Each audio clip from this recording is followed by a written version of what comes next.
Hi everybody, it's Jen Obermeier at Pro Organizer Studio. Hope you're doing well. If I haven't seen you in a while, because I haven't been live on our public business page in a while, nice to see you and thank you for joining me. And also, if you're watching on the replay, thank you for joining me on the replay. So I hope that you guys will get comfortable and also feel comfortable asking me questions as we go. So I have kind of an outline that I'm gonna start with, but y'all know how I like to go on tangents and I really like to answer your questions. So if you think of something you want to throw at me, I'll make sure that I see that in the comments. Okay, so let me give you guys a little bit of background. First of all, if you're watching this now or if you're catching this on the replay and you're not as familiar with who I am or what I'm talking about. So I'm the creator of Pro Organizer Studio and I run an online course called Inspired Organizer, which I created kind of on a whim. I started working on it almost 2 years ago. It was July 2 years ago that I started outlining and planning some content that I just really felt like was on my heart that I wanted to share about organizing businesses.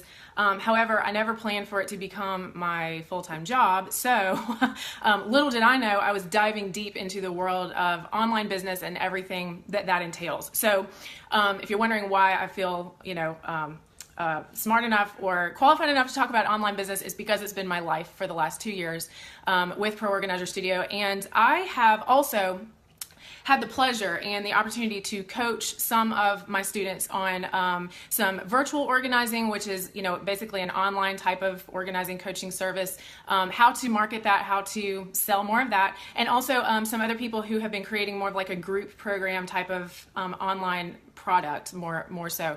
I have been able to coach them one-on-one on, okay, how exactly do you create that and how do you sell it? Because I understand a lot of what goes into behind the scenes of building an audience online and then how to sell something to them. So this is a topic that is really a little bit, it came up in our private group for Inspired Organizer because I know a lot of people, that has kind of been one of their goals for 2018 is, I want to create some type of online product or a group program or do more virtual organizing, but I kind of don't know how to go about that, or they haven't really made progress on that goal. And then some other people had questions about running Facebook groups. So I felt like, okay, maybe it is time that I just go ahead and put everything that I know and that I feel about this topic all into one chat. And I did want to bring this back onto the public page because it's not exactly, it's not Inspired Organizer related material. That is, my course material, which is really primarily focused on selling in-home services, which is obviously in person. I do touch on in the course a little bit about how to create and sell a DIY plan, which is you creating a plan for your client. And that's your service. You're creating the plan for your client to carry out on their own without you being there. I would still say that's sort of an in-person service because you still go and you do the consult and everything. Of course, you could do that virtually, but I still consider that a in-person service. But we do touch on virtual organizing a little bit in the course, a couple of different ways to go about it. But I don't go too heavy into how to market it. So today we'll talk about that. We'll also talk about other types of online products. In fact, that's going to be the main part of my outline. I did make one. Types of online products, starting with free all the way down to the most expensive, which would be like, one-on-one FaceTime with you over the computer. So let's talk a little bit first about why any of this is beneficial or why you need to know this. It is not required for you to do in your organizing business at all, but I do think that there comes a time for everyone when they want to have at least one component of their business that does not require them to be physically present, maybe because you want to take a physical break or because you want to be able to reach a much larger audience than just where you live. So that obviously is a huge reason why this is more of like a long-term goal for people, but the hard part is finding the time to kind of like, set aside to get it going and get it rolling when you kind of don't even know like who is going to buy a mini course from me, who's going to buy an ebook from me. So we're going to talk about all these things and I'm going to give you some ideas that are based on not just my personal experience, but also things that I have seen other organizers do, not necessarily my students, but I have researched and seen a lot in the organizing world, so I know that there are a lot of things that are being done out there as far as people doing home organizing courses, from start to finish. I have seen photo organizing courses. I have seen meal planning courses, like all things that come from a professional organizer point of view, but that usually are related to like a certain topic.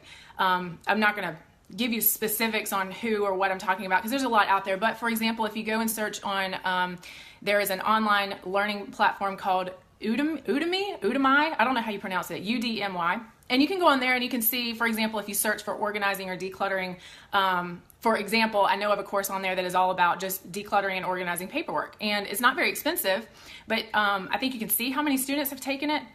I don't know. And of course, Udemy, they take a percentage of that. I mean, let's not think about the financials just yet. We'll talk a little bit about pricing products. But, when you think about it, it's like even if you have a cheap course out there, whether you're selling it through Udemy or through your own website, and you have thousands of people who have taken it, it's not necessarily even about the money that adds up, although of course the money adds up, but you have really become known in a certain category, a certain niche that you wouldn't have been otherwise. So that opens up the opportunity for you to, have virtual organizing packages where you can work more one-on-one with people. So there's that's why it's really overwhelming, because there's so many different routes that you can go. So I'm going to try to talk you guys through this in an organized fashion. However, my style is super casual, and I do have a lot of little things that I know I'm going to want to share with you. So y'all forgive me, because I just wanted to kind of brain dump this out there and let you guys ask me questions. I didn't want to make a course or a paid workshop about this. I really wanted to share this because I have more ideas than I know what to do with in a day, and I would rather share them with you guys than hoard them all for myself, because I'm certainly not going to do them. So anyway, I need to grab a pen just in case I need to make a note. Okay, so the first thing I'm going to talk about is I'm going to go through types of, sorry, my glare. Okay, I'm going to go through types of online products, and that might take a little bit of time because I really want you guys to open your mind and see how many different kinds of things that there are that you could create and sell. And then we're also, first of all, we're going to talk about big picture, because I do have some big picture things that I want to say. Then we're going to talk about types of products. And then we're going to talk about, as I go through those types of products, I'm going to talk about tools, because that is a big question that I have gotten even from my own family members. They're like, well, what platform do you use for your course? And how did people find you? For them to even know about it. So I'm going to talk about all the behind the scenes stuff about tools as I go through the types of products and things that pertain to those different things. And let me be the first one to tell y'all, I have tried a lot of different things in my online business. They have not always all been successful, but I have really tested a lot of different types of things, and I have also invested in my own learning a lot, because I know that there's a lot that I don't know, and so I have bought courses about some of this online business stuff. Some of them have been great, and some of them have just been okay. So at the end, I'll definitely give you guys some of my recommended people that I would say here's a great resource for certain types of things. So I will share that as well. So we'll talk about tools, we'll talk about resources. We'll also talk about just a process for creating a product, how would I even go about that? If I was going to make, a group program and it was going to be 6 weeks, how would I do that? So we're going to talk about that. We're going to talk a little bit about pricing and selling the product. And then I'm sure we'll go back into some of the little things that I think are really important to know when it comes to being successful with this, because there is a lot in people who teach online business. Some of them I think are fabulous, and other ones I think are really, they may have good intentions, but they don't come across very well. They come across kind of scammy, and I feel like I don't want you guys to get what's the word? I'll just give you what I feel like is my opinion on how much you need to know or to invest, because I feel like there's always another coach that can help you invest to another new level. And yes, there's always things you can improve, but I feel like the greatest experience that you can have is putting yourself out there and teaching what you know, getting feedback, and then using that feedback to improve what you're putting out there. I believe there is no better teacher than that. And so, to that end, I have made a lot of mistakes, but I don't really regret any of those, because I feel like, okay, well, I learned whether or not that worked, and I learned whether or not that's something I'm comfortable doing again. So I'll just try my best to share that as we go. Okay, and I'm really, really excited that all of you guys are here. So let's move into this. So what I'm going to talk about is types. When I say, bringing your business online, that may mean different things to different people, because some people, I know they just might want, a little extra thing that they sell on their website in addition to the services that they're already you're committed to selling services. So this may be something that is sort of a small project that you're thinking of doing. Maybe it'd be nice to have a downloadable ebook on your website that costs $10. That could be, what you call a small project. Some of you might be thinking, I would really like to, build a big enough audience that I can run my entire business, from anywhere, because it's, not dependent on my location. I can be on my computer. I'm running, group programs or maybe one-on-one services that really almost replace you, coaching people one-on-one. So let's just go ahead and differentiate, don't feel bad. If your goal is not huge, that's fine. And and some of you might only still be just starting out with in-person services, so you might feel like this is a little bit overwhelming. Don't worry about that. This is just something to kind of like soak in and just think about. All right, so I promised you guys I was going to start with the big picture, and I do have one big picture thing to tell you. Out of everything that I have learned over the past 2 years, with all the tools that I've tried, with all the resources and courses that I have taken, I would say that all along the way, every step of the way, the problem or my thing, and this is just part of growing, but my thing that I've had to correct for every step along the way was that I wasn't thinking big enough, obviously from the beginning, but even when I would take another step forward, it was like, oh, now I got to go back and I'm not going to say fix it, but it was like I was always having to go back and kind of troubleshoot things that were happening behind the scenes, of course, whether it was a tool that I chose that didn't really do everything it needed it to do, and so I was like stringing together a bunch of different things like an email provider with a website with a course platform, that kind of stuff. I mean, that's the stuff that you don't see that eats up so much time. And I know that if you guys are really short on time, I might want to tell you, I feel like so few people will take this seriously. But if you're short on time, then you need to just think big from the beginning, because you need to think, okay, you know, if I'm going to be serious with this and if I'm going to pour my heart into something that I want to put out there and have it live out there, of course, again, not like you can't improve it and change it, but if you're going to put your name on something, people will find, if you do the right things and if you follow some of the few directions that I have for you, people will find you. Okay, so let's chat about this. So what I'm going to do is I'm going to talk about an imaginary organizer with an imaginary niche and imaginary idea. I do actually think it's a good idea, but it might strike you guys as kind of funny because it's really super specific. So that's my other big piece of advice is, you know, today, when you are thinking about some things that you might could do, I think the big thing is you have to think big, and the second thing is you have to think really specific. And here's the reason why: is because what you guys want to do is you want to think of something that is an answer to a problem that a lot of people have. But people don't just type, and you want to be thinking about things that people Google or search for on YouTube or search for on Pinterest. We'll talk about all three of those things, you know, later on, a little more nitty gritty. But people aren't just generally searching in Google. Well, maybe sometimes they are, like, I'm totally overwhelmed with my life. You know, we know they are. But they're more like, this is an exact example. They're like, what do I do with, you know, years of Christmas cards? Like, you know, what do I do with old Christmas cards? Because I'm not even making this up. One of my previous clients posted that on her personal Facebook page like 2 days ago, and all of her friends were like, oh, you should like make books out of it. And she's like, I don't have time to do that. And she even said, she's like, I really just want somebody to give me permission to give them away or recycle them. And of course I had to comment on that. But like, those are the kind of things that people are actually like searching for. So today my imaginary person that I thought up is going to be an organizer who, and I know y'all are gonna think it sounds crazy, but that's why I think it's so funny. It's gonna be an organizer who specializes in organizing like holidays, like holiday organizing.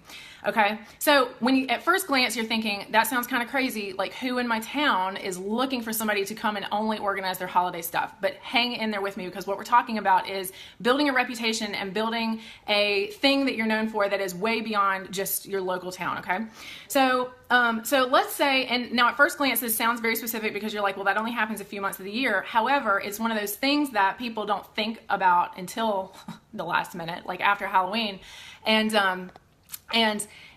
so then it becomes this really overwhelming thing. So it's not only, you know, it's not only buying gifts, it's not only dealing with their disorganized attic, you know, it's dealing with family, it's dealing with food and meal plans, it's everything, right? So, and just generally, like the end of the year is really hard with, you know, work. It's the end of the fiscal year or whatever for a lot of people, so it's a lot of stress. So let's say we have an organizer who's like, okay, I'm really just going to like focus on what is it going to take for, you know, a person out there who it tends to have this same, oh, that's the other thing. It happens every year. It's predictable. However, we tend to put things off until the last second. So this organizer is like, what am I going to do to help people get to the point where maybe they just experience the whole holiday season with less stress because they've planned some of these things ahead. They've dealt with some of these things, you know, in the summer when it's not like, you know, pressure on you. Okay, so let's talk through some of the types of products that this person could make. So if we're on her website, so we're gonna start with just like free information, like stuff that you don't have to enter in your email address for, you can just find. So free information would be her website, her social media, her blog, and social media also would just include YouTube or like any other kind of videos or content that she puts out there that, again, sorry, I have this one hair bothering me, again, that people can search for and that people would be searching for. So this would be things like, okay, figuring out what are the types of things that people are searching for that relates to disorganization around holidays, holiday meal planning, how to, I'm not really great at thinking of like exact topics off the top of my head, but you guys are kind of get my drift, right? Like you would want to think of like blog posts that you could write about that relate to that topic, videos that you could write about that would relate to that topic. The whole thing is to get people who are already searching for precisely what you are the expert in, and that you have decided like this is going to be a thing that I can really help people with. I didn't have to have a college degree in holiday organizing to be able to put myself out there and say this is kind of something I specialize in. And so you have like lots of helpful DIY types of information that's either on a YouTube channel or a blog, or again, like anything that's free information. So you want to think about, like I've talked about this in the Inspired Organizer group. You want to think about, and you'll hear this in online marketing a lot, a funnel. Like a funnel is shaped like this, obviously. So people up at the very top of the funnel get to you because you have this free information that they can consume. So you would want to think about being found. This is what I was talking about a second ago. Being found when people are searching on Google, Pinterest, and YouTube. Those are like three really, really big things. And in my own business, in Pro Organizer Studio, those are the three things that I focused on in order to be found by people who are looking for exactly what I want to talk about or that I have to offer. Okay, so that's free information. And then the next, tools and resources for this. Obviously, if you already have your website, you have your tool, which is, Squarespace or WordPress or whatever your website is, social media. Anyway, I won't go too much into that, but thinking about anytime you come across something that talks about content marketing, that's what they're saying. Like you're putting out content that is helpful and valuable for people and answers their questions. Excuse me. All right. So the next level would be information that is still free for them, but it is gated, and gated in online marketing would just mean anything that they have to enter in their email address for. And the reason why this is important is because, in the long run, anything that you're doing that you need to sell online, you need to be building up an email list of, potential leads. Basically, it's the same as when you're selling, in-person organizing services. You're going to have, a list of people who know you and who are interested in hearing from you. Email marketing is a whole separate topic, but the number one biggest thing that I can tell you that I have learned in the last 2 years is not to be afraid to email the people who sign up for your email list. Now, not to say you have to email them every day or even twice a week, but sending out like a one little time a week newsletter, it's like, if people don't want to hear from you anymore, they can unsubscribe. But the reason why, they're on your email list is not, what's the word?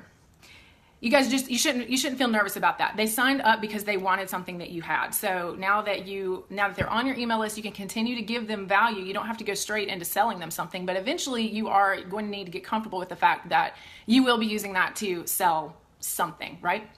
Okay, so let's talk about what a gated free information product could be.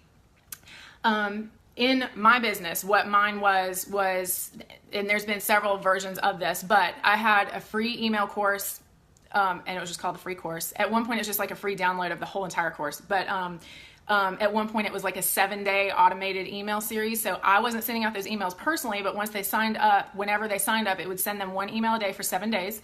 So the tool that I use for that, hey Ashley, the tool that I use for that is my email list provider I started with and stayed with for a really long time was ConvertKit. ConvertKit is not free. If you're looking for a free version, MailChimp is what you want to go with. I'm pretty sure MailChimp has some automations. I'm just not sure if they are free or not. I'm not a MailChimp expert, but if you're looking for something free, that's what you need to start with.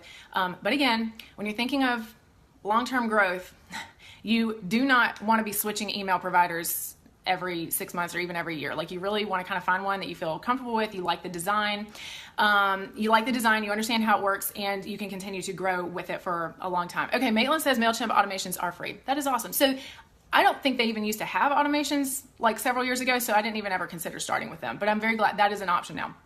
Okay, so gated free information could be like a free email course. It could be a free ebook, and it doesn't have to be long. And obviously, you don't have to have it printed, but you basically write something up and turn it into a PDF. That could be something that people enter their email address for, and then they get an automated email back with your free ebook. So when you create the ebook, I was trying to say it needs to be something again that is related to that niche we already talked about. So you already decided like, okay, here's something that I can easily be the specialist in because there's nobody else specializing in this, and it's something I'm really passionate about and I'm willing to talk about all day long every day. It's an important part of choosing your niche, right? Okay, so so when you create that ebook, it needs to be something that, again, continues to give people value, that's a little bit more than, you know, them stringing together like 4 or 5 or 6 blog posts that they might have read on your blog. It's like, okay, here's something that's more laid out in order, gives you a little bit of structure, but it's still free. And they're like, wow, that was really valuable. That was really good. Another idea for a gated free info product would be anything that is on your website that it's free, but they need to have a password to get into it. So if you guys have been around Pro Organizer Studio a while, you know we've had a lot of different things and features. And so what we used to have was a free resource library, but you had to enter in your email, and then you would get an automated email that once you confirmed, then it gave you the password and you could go back and get in. So that would be an example, you know, of something you could put together a few resources that is behind like a password protected wall of some kind. All right, so those are a few examples for that. So as far as tools that you would use to create those, I mean, in Squarespace, there is a password protected feature that is free. I mean, you can use it. Once you have, now this is getting a little bit complicated, but I just want to let you guys know it all integrates with each other. With your email provider, you would have a form that you would embed in your website that once the person entered in their email, they on that page that says, hey, I have this free resource library, they'll enter in their email. Your email provider will take care of the rest of it. You know, you don't have to like sit there and hand out the password every day. Okay, so another example of a sort of gated free info product would be a free Facebook group. So as you guys know, I had a free Facebook group for a very long time, and it's gated not in the sense that I have everybody's email address that ever joined, but that they have to request to join. And with Facebook, they do have a feature where you have to, you don't have to, but you can ask a question just to make sure that, you know, they answer the question like, do you really want to be a professional organizer, or are you just like trying to spam? Because you will get a lot of spammer requests on Facebook, and you can tell because they're a member of like 300 groups, and is some random guy from another country. You're like, you're clearly not in the right place.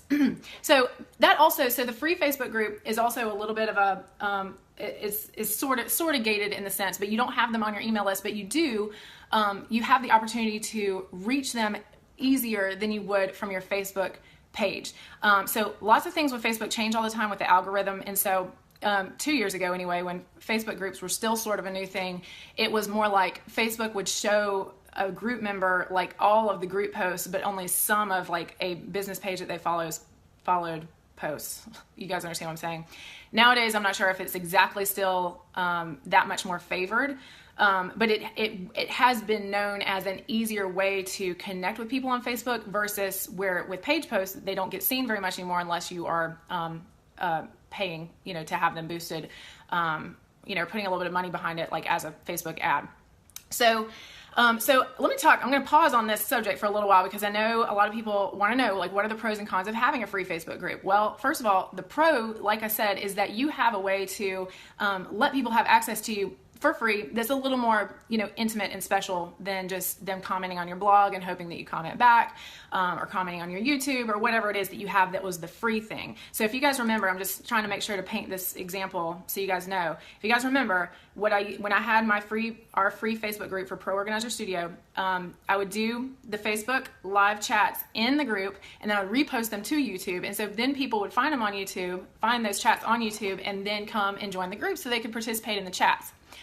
If I were starting my business again, all over again today in some other way or whatever, I would still do exactly that strategy because nothing was more beneficial or successful in helping me get to know all of you guys and for people to find me like on YouTube than doing that. And so, you know, I mean, it still like blows me away that people are like, oh my gosh, I found you and I binge watched all your videos. I'm like, what? You know, it's just me sitting here talking to my phone. Like, there's not anything more accessible for you to build a relationship with an audience than doing some type of video.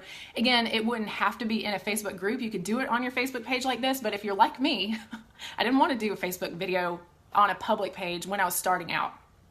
So it's a really nice way for you to gain confidence. And I don't know if y'all remember this, but I started doing these videos when there were 0 or maybe 1, 2 people in the group. And then I would still do it every Tuesday at 9 o'clock, even when there were only 6 people in the group. So it was just a commitment that I made. And I think the fact that I, you know, made it a public commitment, like every Tuesday at 9, I'd do a live chat, you know, I mean, we would take breaks here and there, but that is the consistency that helped grow that group and helped me get confident enough to do what I do today. Like, I had no idea that I had such a love for talking to people on the internet, but it, you know, I mean, it's something that I would not have been able to foresee at the beginning. So if you guys think at all that you want to do some type of video, if you're comfortable doing this type of video chat and letting people get to know you that way, it becomes then a very natural next step for people to be willing to pay for you to be talking to them just one-on-one, because they already feel like they know you. They're listening to you on the video face-to-face all the time, but now they get the chance to talk back and show you their space or whatever it is that you have decided like your niche or your specialty is. So those are some of the pros of a Facebook group. The cons of a Facebook group are that the more that it grows, it becomes, I mean, it's your life. Like, your notifications on your phone, I mean, because it's your group, you can't just ignore it, or at least that's not how I would do it. I mean, it becomes very, very time consuming. Again, this is a good thing if you have a strategy for like what you're doing with it. Like, if you're not using it to, you know, let people know about the group program you have or whatever it is about your one-on-one services, if you're not using that group to, you know, sell, and when I say sell, it doesn't have to be constant, like hard selling. It can be very natural. It's like, by the way, this is something that, you know, I've had great success working with people one-on-one. Let me know, or, you know, not let me know. Let me know if you're interested in getting on my schedule in the next month, or what, however you want to say it. That's just like, hey, it's not like high pressure, but you're in this group, so you must be interested in this thing. So I think you guys, if you're really interested in doing a Facebook group, be comfortable with the fact that it's free for them for a reason. You know, it's because you do still have something very valuable to continue to help them with the next step in the journey. So I would say that's, you know, it's a trade-off. You know, you have all your free time on your phone, which is easy, especially if you're working a part-time job right now and you're thinking, I don't really have a way to build up more in-person clients. You could be sitting on your phone, like answering people in your Facebook group most of the day, if you can get away with it. Not saying I told you to do that, but so another suggestion I've given some people in the Inspired Organizer group is, why don't you guys, because there is so much, like if you're going to grow a group that really is really engaged and gives a lot of value either through video or whatever it is that you're going to do with it, teaming up with somebody, another organizer that's not like one of your direct competitors in your city, or even if they are, I mean, maybe you do want to do it together if it's location specific, but teaming up with somebody else who's interested in the exact same topic you are, and you guys could both run a group together, and split up the, you know, responsibility of either doing video content or answering people's questions, or, and then decide, okay, who's going to sell what, or how are we going to make sure that our services aren't stepping on each other's toes. That could be another possibility, just something to think about. I had another point I wanted to make about free groups. I got to think about what it was. The other benefit of a Facebook group is when it gets to be a certain size, I think it was about 1,000 people, but maybe it's even less than that now. Facebook will promote it for you, basically, as a related group, like for, you know, it knows what your interests are, right? So it will promote it to other people that they think would like to be in that group. So that's one benefit as well. So as it continues to grow, it kind of grows itself because Facebook is promoting it. Again, you get to a certain point where people join it and they don't know who you are, you know, like they didn't see your videos, they didn't know, you know, they didn't find you the same way as the people did originally, but it still is a cool way as long as you are kind of purposefully and thoughtfully driving them back to your website and letting them know a little bit more about who you are, who you help, and like, you know, what your thing is. So obviously having a on-topic, you know, title for your Facebook group is really important. All right, I think that's everything I have thought of to say about free Facebook groups, but if you guys have any questions about this, let me know in the chat and I'll try to catch it. All right, so I think I've gotten through my gated free info. So that's step 1, 2, 3, 4, 5, 6. That's step 2 of 6 that I'm going to talk about. Again, if you guys missed my intro, you might need a snack, you might need a drink, you might need a nap in the middle of this chat, but it doesn't bother me. Just hang out, watch the replay, come back later. It's totally fine. Okay. Also, my husband texted me in the middle of that and said, I need to be quieter. I don't know if I can do that. It's not possible. Okay, so step 3, the next step in, I remember what I was gonna say. All right, this is my last comment about free Facebook groups. One of my friends in another niche, not organizing, she had a free Facebook group that grew to be a large size. And she also had a group program that was only $50 a month. It was awesome. It was insanely valuable for what it was. She is an interior designer. So she was basically like, you can work with me. You can get my feedback at the drop of a hat. With this group program and everything. The problem was she's having people, hesitate to join it because she was already answering questions at the drop of a hat in her free group. Maybe not at the drop of a hat, but she was already giving them like her opinion on their design choices or whatever it was that they were working on. And so I would recommend that you figure out ahead of time, what are the things that I am willing to answer and talk about in my free group and what is paid content. And the reason why this is really important, obviously, is not just because you're just trying to turn every single person into a paid member, but because the people who have paid to be a part of your like inner circle, they deserve to be the ones who get that attention from you. And so I think it's really important to protect their investment and their relationship with you by not still continuing to answer every single question that comes up in detail in your free group. So if you do have a free group of some kind of decide like, okay, here are the levels of things that I can help people with for free versus you're going to need to join my group program, or you're going to need to work with me one-on-one to really get what you're looking for out of that. So I know that's hard. It was very hard for me, but it's just something that everybody's going to have to decide at some point if you're going to have an online business and stuff. Okay. All right. So that was the last thing. All right. Cheap information product. This is our next level. So this is something that would cost like $7, $9, like something you think of as being like super, super cheap, not something that you are going to think like, oh, this is going to make me tons of money this year. It could make you some money, but like the main thing is it's something that people get a little bit more of a next step with you. And it kind of shows you, this is an important point too. It shows you who is willing to even put like $1 or $9 into their results. So let's go back to this imaginary organizer we're talking about with, she's going to eventually lead people down to her group program, which is a year-long program where she's got monthly lessons and, not lessons, but like homework and more of a structure of like, here's, things that we're going to do throughout the year to ensure that your holidays are a success and that you're not scrambling and that you're not stressed and that you don't gain 10 pounds. I mean, obviously there's all these benefits. So as we're leading, like, so let's say she's got her free information on her website. She's got a free Facebook group. Maybe if she wants to do that, maybe she just does that little membership area, the password protected membership area, where she's got some free printable downloads of like things that like you can plan out like ahead of time for the holidays. And then maybe she even has like a list of like, here's what you can do every month of the year, like to work a little bit so that when you get to the holidays, like everything's done, everything's planned, blah, blah, blah. So when you get to the cheap info product level, maybe this organizer, she has maybe even created like a free mini course that would be cheap mini course, like a $9 mini course, like, 2 weeks to get to a certain result that is related again to this Christmas niche or holiday niche in general. And the purpose of this would be not so much to make the $9 off of the course, but it's like, oh, here's a look at what my teaching style is like. Here's a look at the type of projects and steps that like you can expect from me if you were to commit to working with me, for a longer period of time. By the way, I actually love this Christmas idea. I hope you guys are all thinking of like different ideas right now, like something like applying this information to your thing. All right, when you're thinking about making a mini course, it can be a paid, like, again, I'm just gonna say $9 because we're thinking cheap, no brainer. Okay. $9, it can be an email course where you get an automated email from me every day for 3 weeks, like 21 days to make a habit, right? I don't know, however you're going to make this relate to your niche. There are ways that you can do that. It can also be actually, instead of just an email course, it can be actually hosted on a course platform using one of like the free plans. So Teachable, so we're going back to tools here for a second.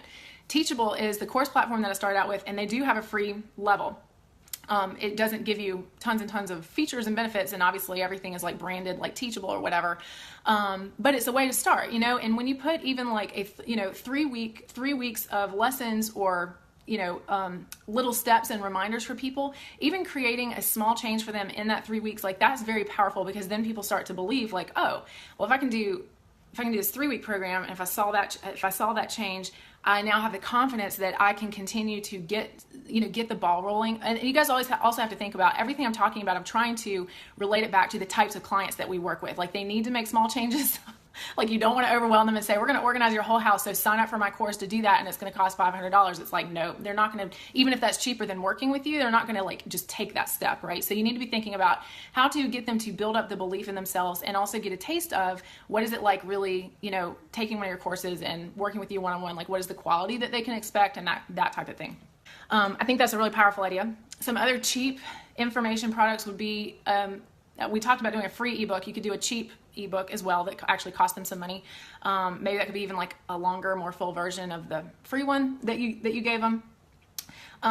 Something, again, I mentioned printables a minute ago in the free password protected area. That could be one thing. You could also sell printables. I know a lot of organizers do that, or they sell like home organizing binders. You could do something like that that is very related to your niche and your specialty.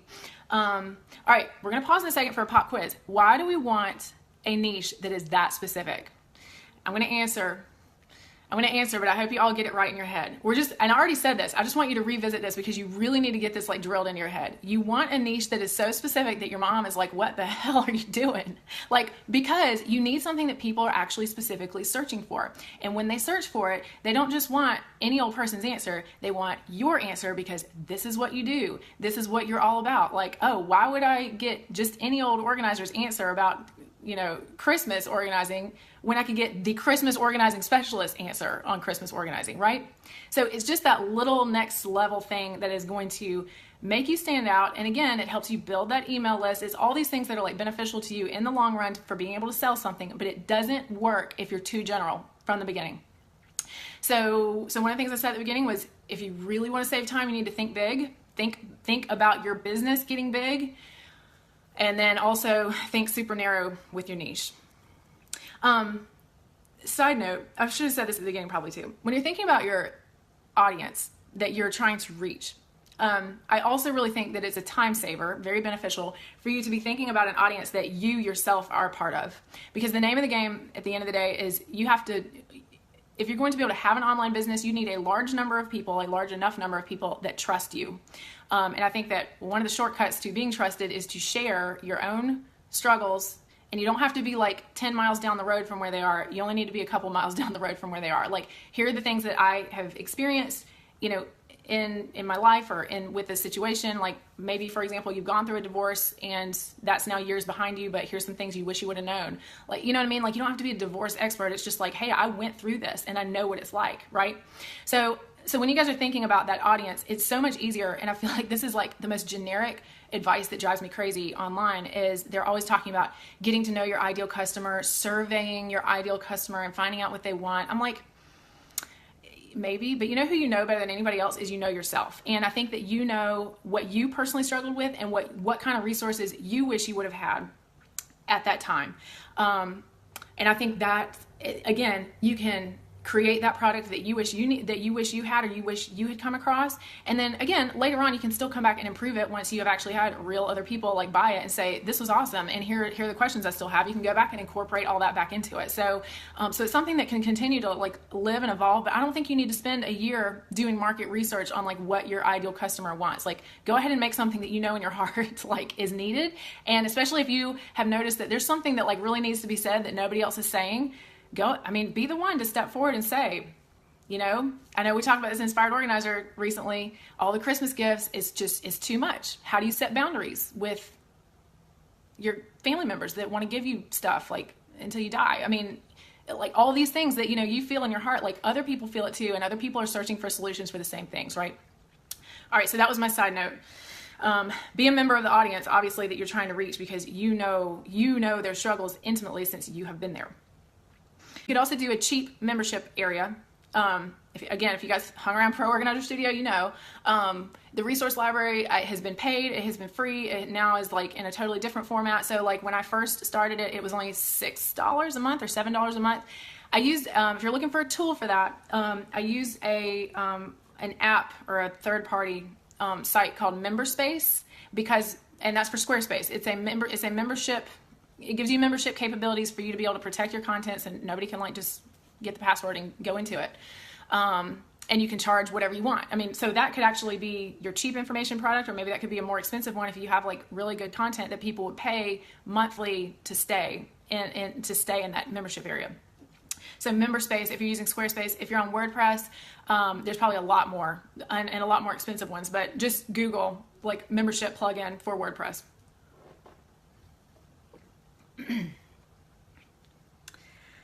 All right, so the next step,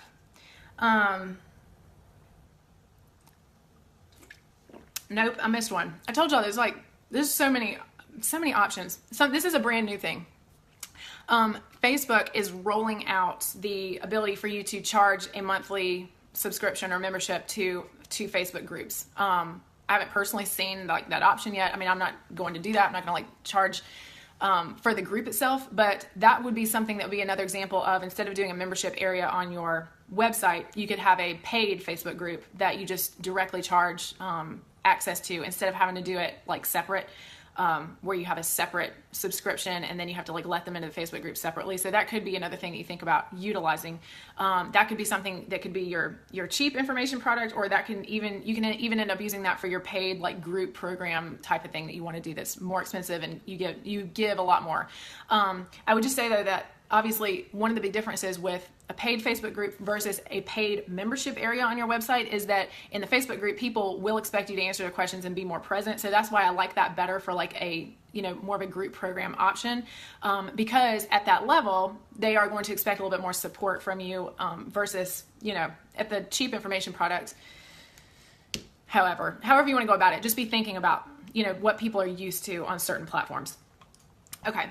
So the next thing is the medium level information product. So this would be something that is like $29. I'm just throwing out these prices randomly. They could be anywhere from like $15 to $50, like whatever you feel like is medium. So when I'm talking about this medium information product, I'm still talking about something that is a little bit more, it's not just like a, $7, $9 thing, but it's something that they pay a little bit more money for, but they're not going to be getting like one-on-one support with you for it. So this would be something like, not just that mini course, but like a DIY course that like you created. For example, this is the type of thing I've seen a lot of some, not a lot, the organizers who are creating courses or creating that type of learning experience. Like for example, a do-it-yourself photo organizing course. I've seen a lot of that kind of thing. Do-it-yourself paperwork, decluttering, that type of thing. It's a paid course that is not just cheap, like maybe it's $50, but they're not expecting to there's no like support that you're offering for them.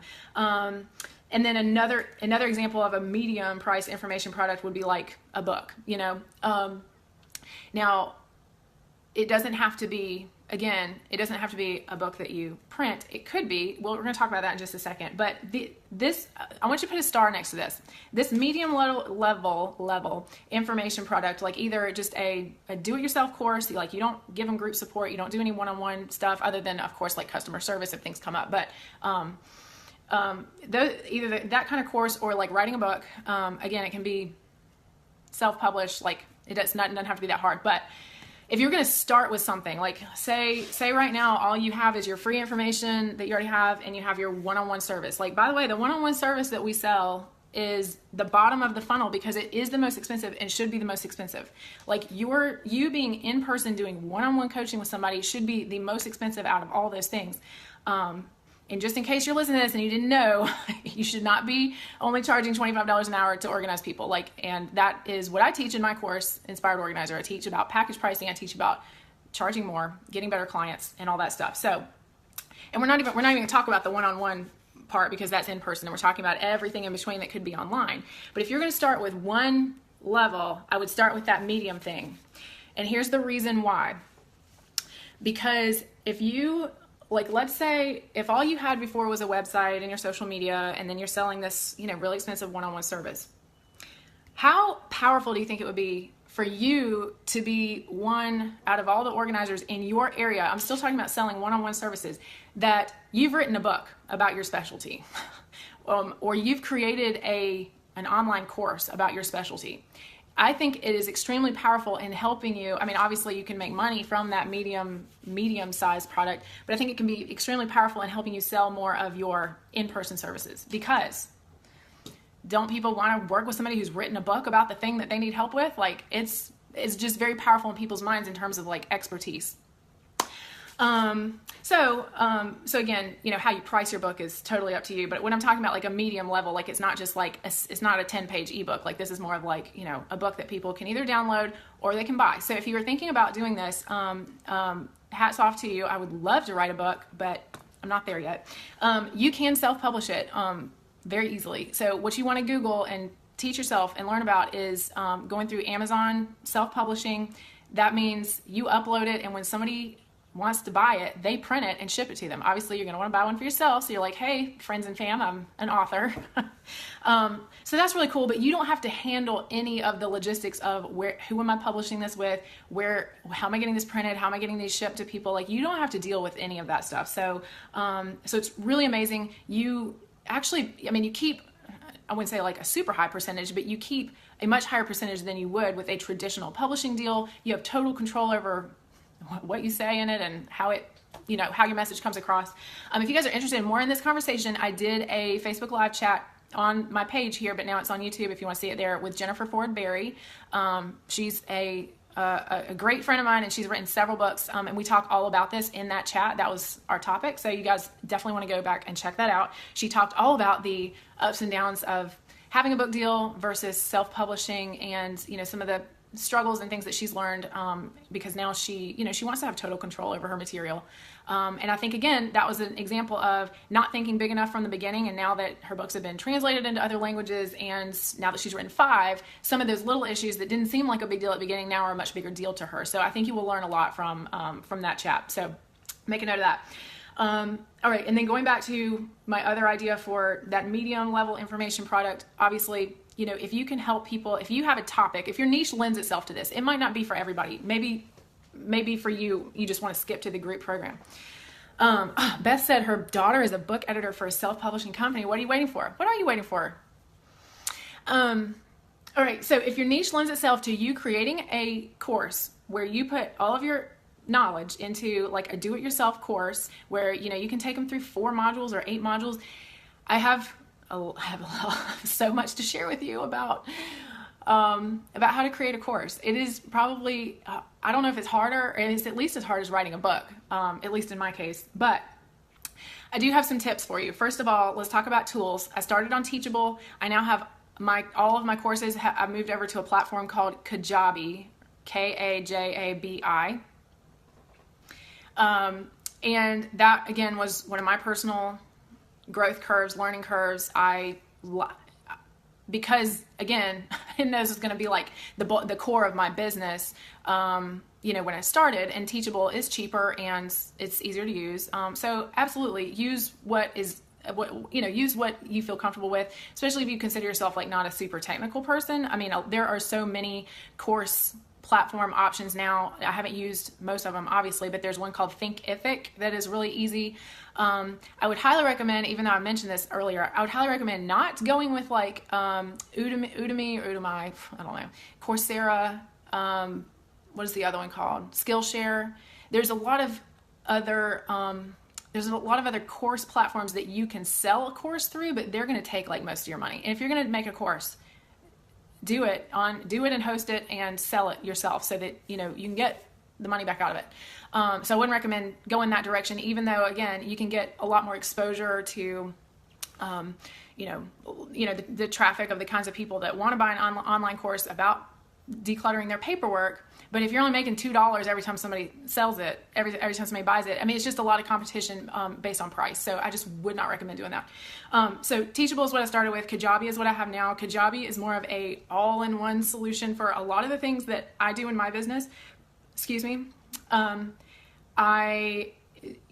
To me, it helped me solve a lot of things where I was like stringing together like my email provider with my website, ConvertKit, Squarespace, Teachable. I had to have like Zapier, that other like third-party integration platform, help do a lot of things like automatically. It was kind of like behind the scenes. It was kind of like everything was like tied together.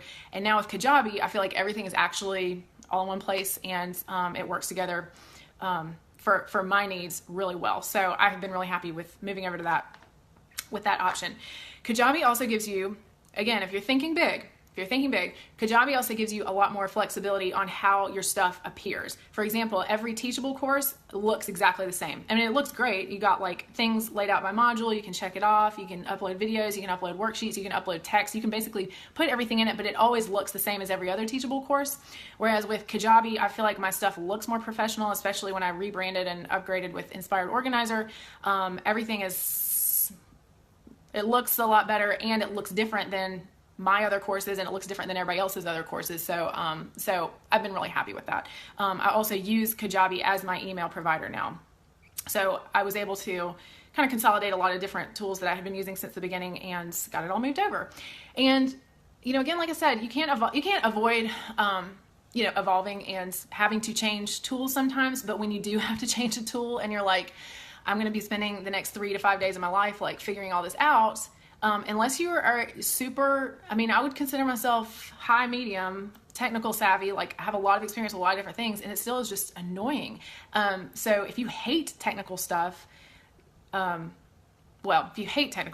online business might not be the right route for you, but you might just want to go with something that's a little, like even if it's $20 a month more than the other thing, go with the thing that gives you more flexibility from the beginning so that you don't have to have like these technical upgrade headaches later on. Again, thinking big. There's always people that can help you too, though, if you get stuck. Like, I think you can hire somebody from Fiverr and get your stuff moved over from one platform to another, but I'm just saying, like, you got to think about every time you do something that is online, there's a technical support component, not just for you, but for your students. So, you have to be able to help them say, okay, well, if I can't log into my thing, like, what are the instructions, that type of thing.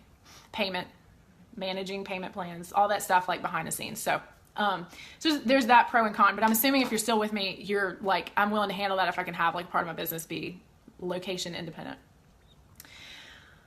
Okay, so that covered my medium level information products that don't include any support with you.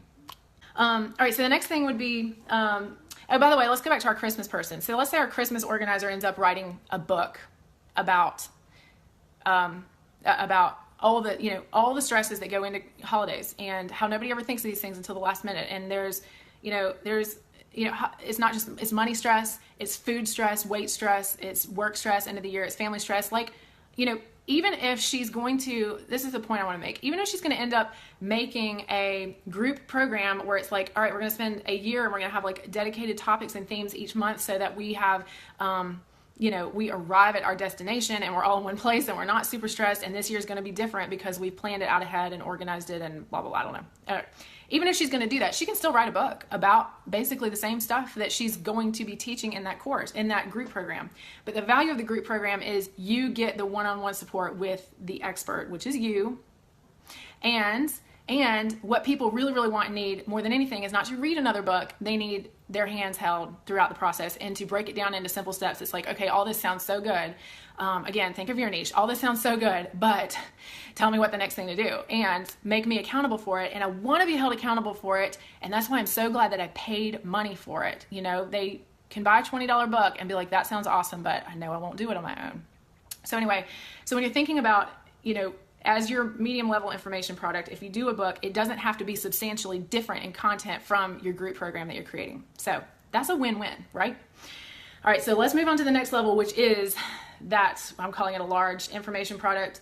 And for organizers, again, this could be a bigger course. Like there could be a lot of different things, but I feel like for organizers, the group program is a really good way to go for the reason of what it is we're working with people on. Mostly it's stuff that they need to make small steps consistently, and it's stuff that if they don't maintain it, it's just going to like get, a mess again. So having a monthly format is a good, probably digestible amount of information and support and accountability and check-in, versus saying, let's organize your whole house in 6 weeks. It's like the time frame is not right and the motivation doesn't match up, and it's like, just in terms of them getting results, I think having a monthly program that has a specific, and sorry, it doesn't have to be for a whole year, but it could be for 3 months and you check in every 2 weeks, or you could do a whole year and you have once a month check in. It could just be something that has some rhythm to it and has a definite beginning and a definite end. Because I don't think that the type of people who need to get organized in any area of their life, like I don't think they benefit as much from just being a member of a community that, for example, you're charging $50 a month, like my interior designer friend, and just saying, well, you just, you get access to me, get designer expert feedback on your home projects at any time. I think that we need to, in our industry, be a little bit more purposeful, where it's like, okay, join this group program because we're working on this specific project. It's not just get access to me anytime you want. Although I understand why that sounds enticing, I feel like, we need to have a little bit more, purpose and structure to what we're offering for people to actually want to sign up for and be like, oh, this is $90. This is totally doable, or whatever. It's 6 weeks and it's about this topic. And this is exactly what I came searching for her for. And I'd rather work with this expert online in her group program and have her get to know me than hire somebody even to come to my house that is just not a known expert in this topic. So you can see why people would choose that, right?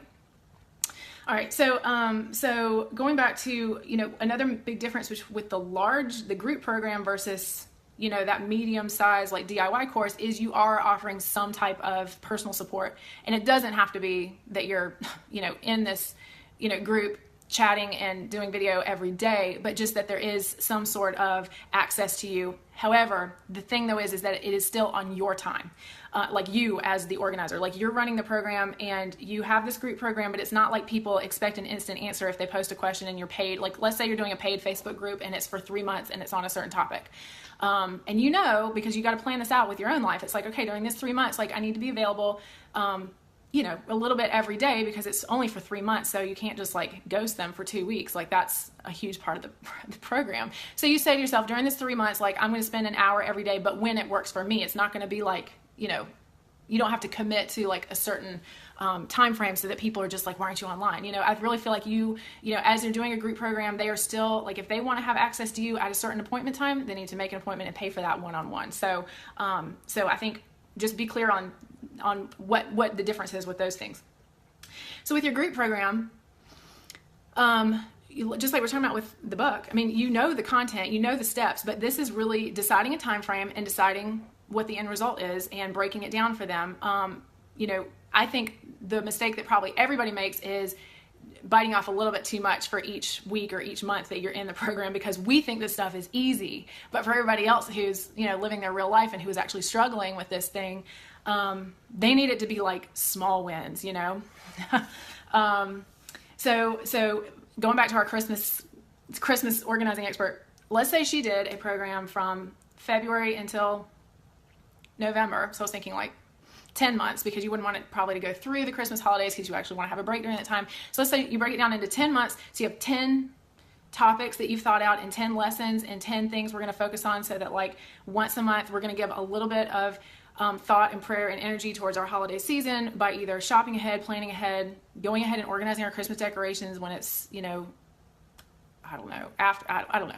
Again, I'm not really great at thinking of the exact specifics off the top of my head, but you guys know there's so much that can go into that can be done ahead of time, so that by the time they get to the holidays at Thanksgiving, everything is like, okay, I can actually enjoy my family because I'm not scrambling because I didn't plan again this year. Anyway, do people actually wait till Black Friday to start shopping? Like, I guess that's what most people do. Side note. Okay. So the group program is something that you are leading them through, but they have made that commitment. I just said this a minute ago, but I'm going to repeat it. They've made that commitment financially, which helps people stay accountable. They don't want to just like dip out on that thing, that result that they were excited about. Like, you're helping them stay accountable by being with a group of people and, by the fact that they've paid for it. Like, if it's free, nobody needs another free thing. Like, people need to actually like move forward and make progress. And usually the only way they'll do that is by investing some money. Now, another big selling point of this type of thing, and you, I'm sure, will want to bring this up either on your sales page or when you're talking to people about it in your free group or whatever, however it is that you're educating people about this special program and special experience with you, is that it's a fraction of the cost of what it would be to work with you one-on-one, either in person or even one-on-one virtual coaching. So that's a huge benefit. And so I think, a lot of people will really, appreciate the fact that you pointed that out, because they're like, ooh, I get a piece of her brain, the expert's brain, for hardly anything at the cost of what it would be to work with her in person. I know that kind of thing is very enticing to me when I see it, a chance to work with somebody who I really respect. I want her opinion more than anything. And it's cheaper for me to, make the commitment, invest in myself. Gosh, I love that word, and I love people who understand that, how important that is. You want to invest in yourself, you want to make the investment, but they're getting, a bargain still. It's like, oh, I'm making this investment and I know I'm going to get the results, but it's far less than it would cost me to work with a person one-on-one. So that's a really smart way for you to always be framing the benefits, compared to something else. Like at first somebody might look at your group program and be like, oh, it's $185 for 3 months. It's like, yeah, well, if you're working with me, I mean, not that you have to say it like this, but it's like, hey, this is a tenth of the cost of what it would be for me to, to work with an organizer one-on-one in your home, and you get access to me during that entire time. So, so always be comparing it favorably to what the other options are, All right. So that was a little moment on how to sell it. Okay. So the last level of working with people online, as far as I can tell, is selling virtual organizing packages, which would be just like you selling a package I teach with regular organizing, but you are committing to a series of however many, coaching sessions, which could be on FaceTime or Skype.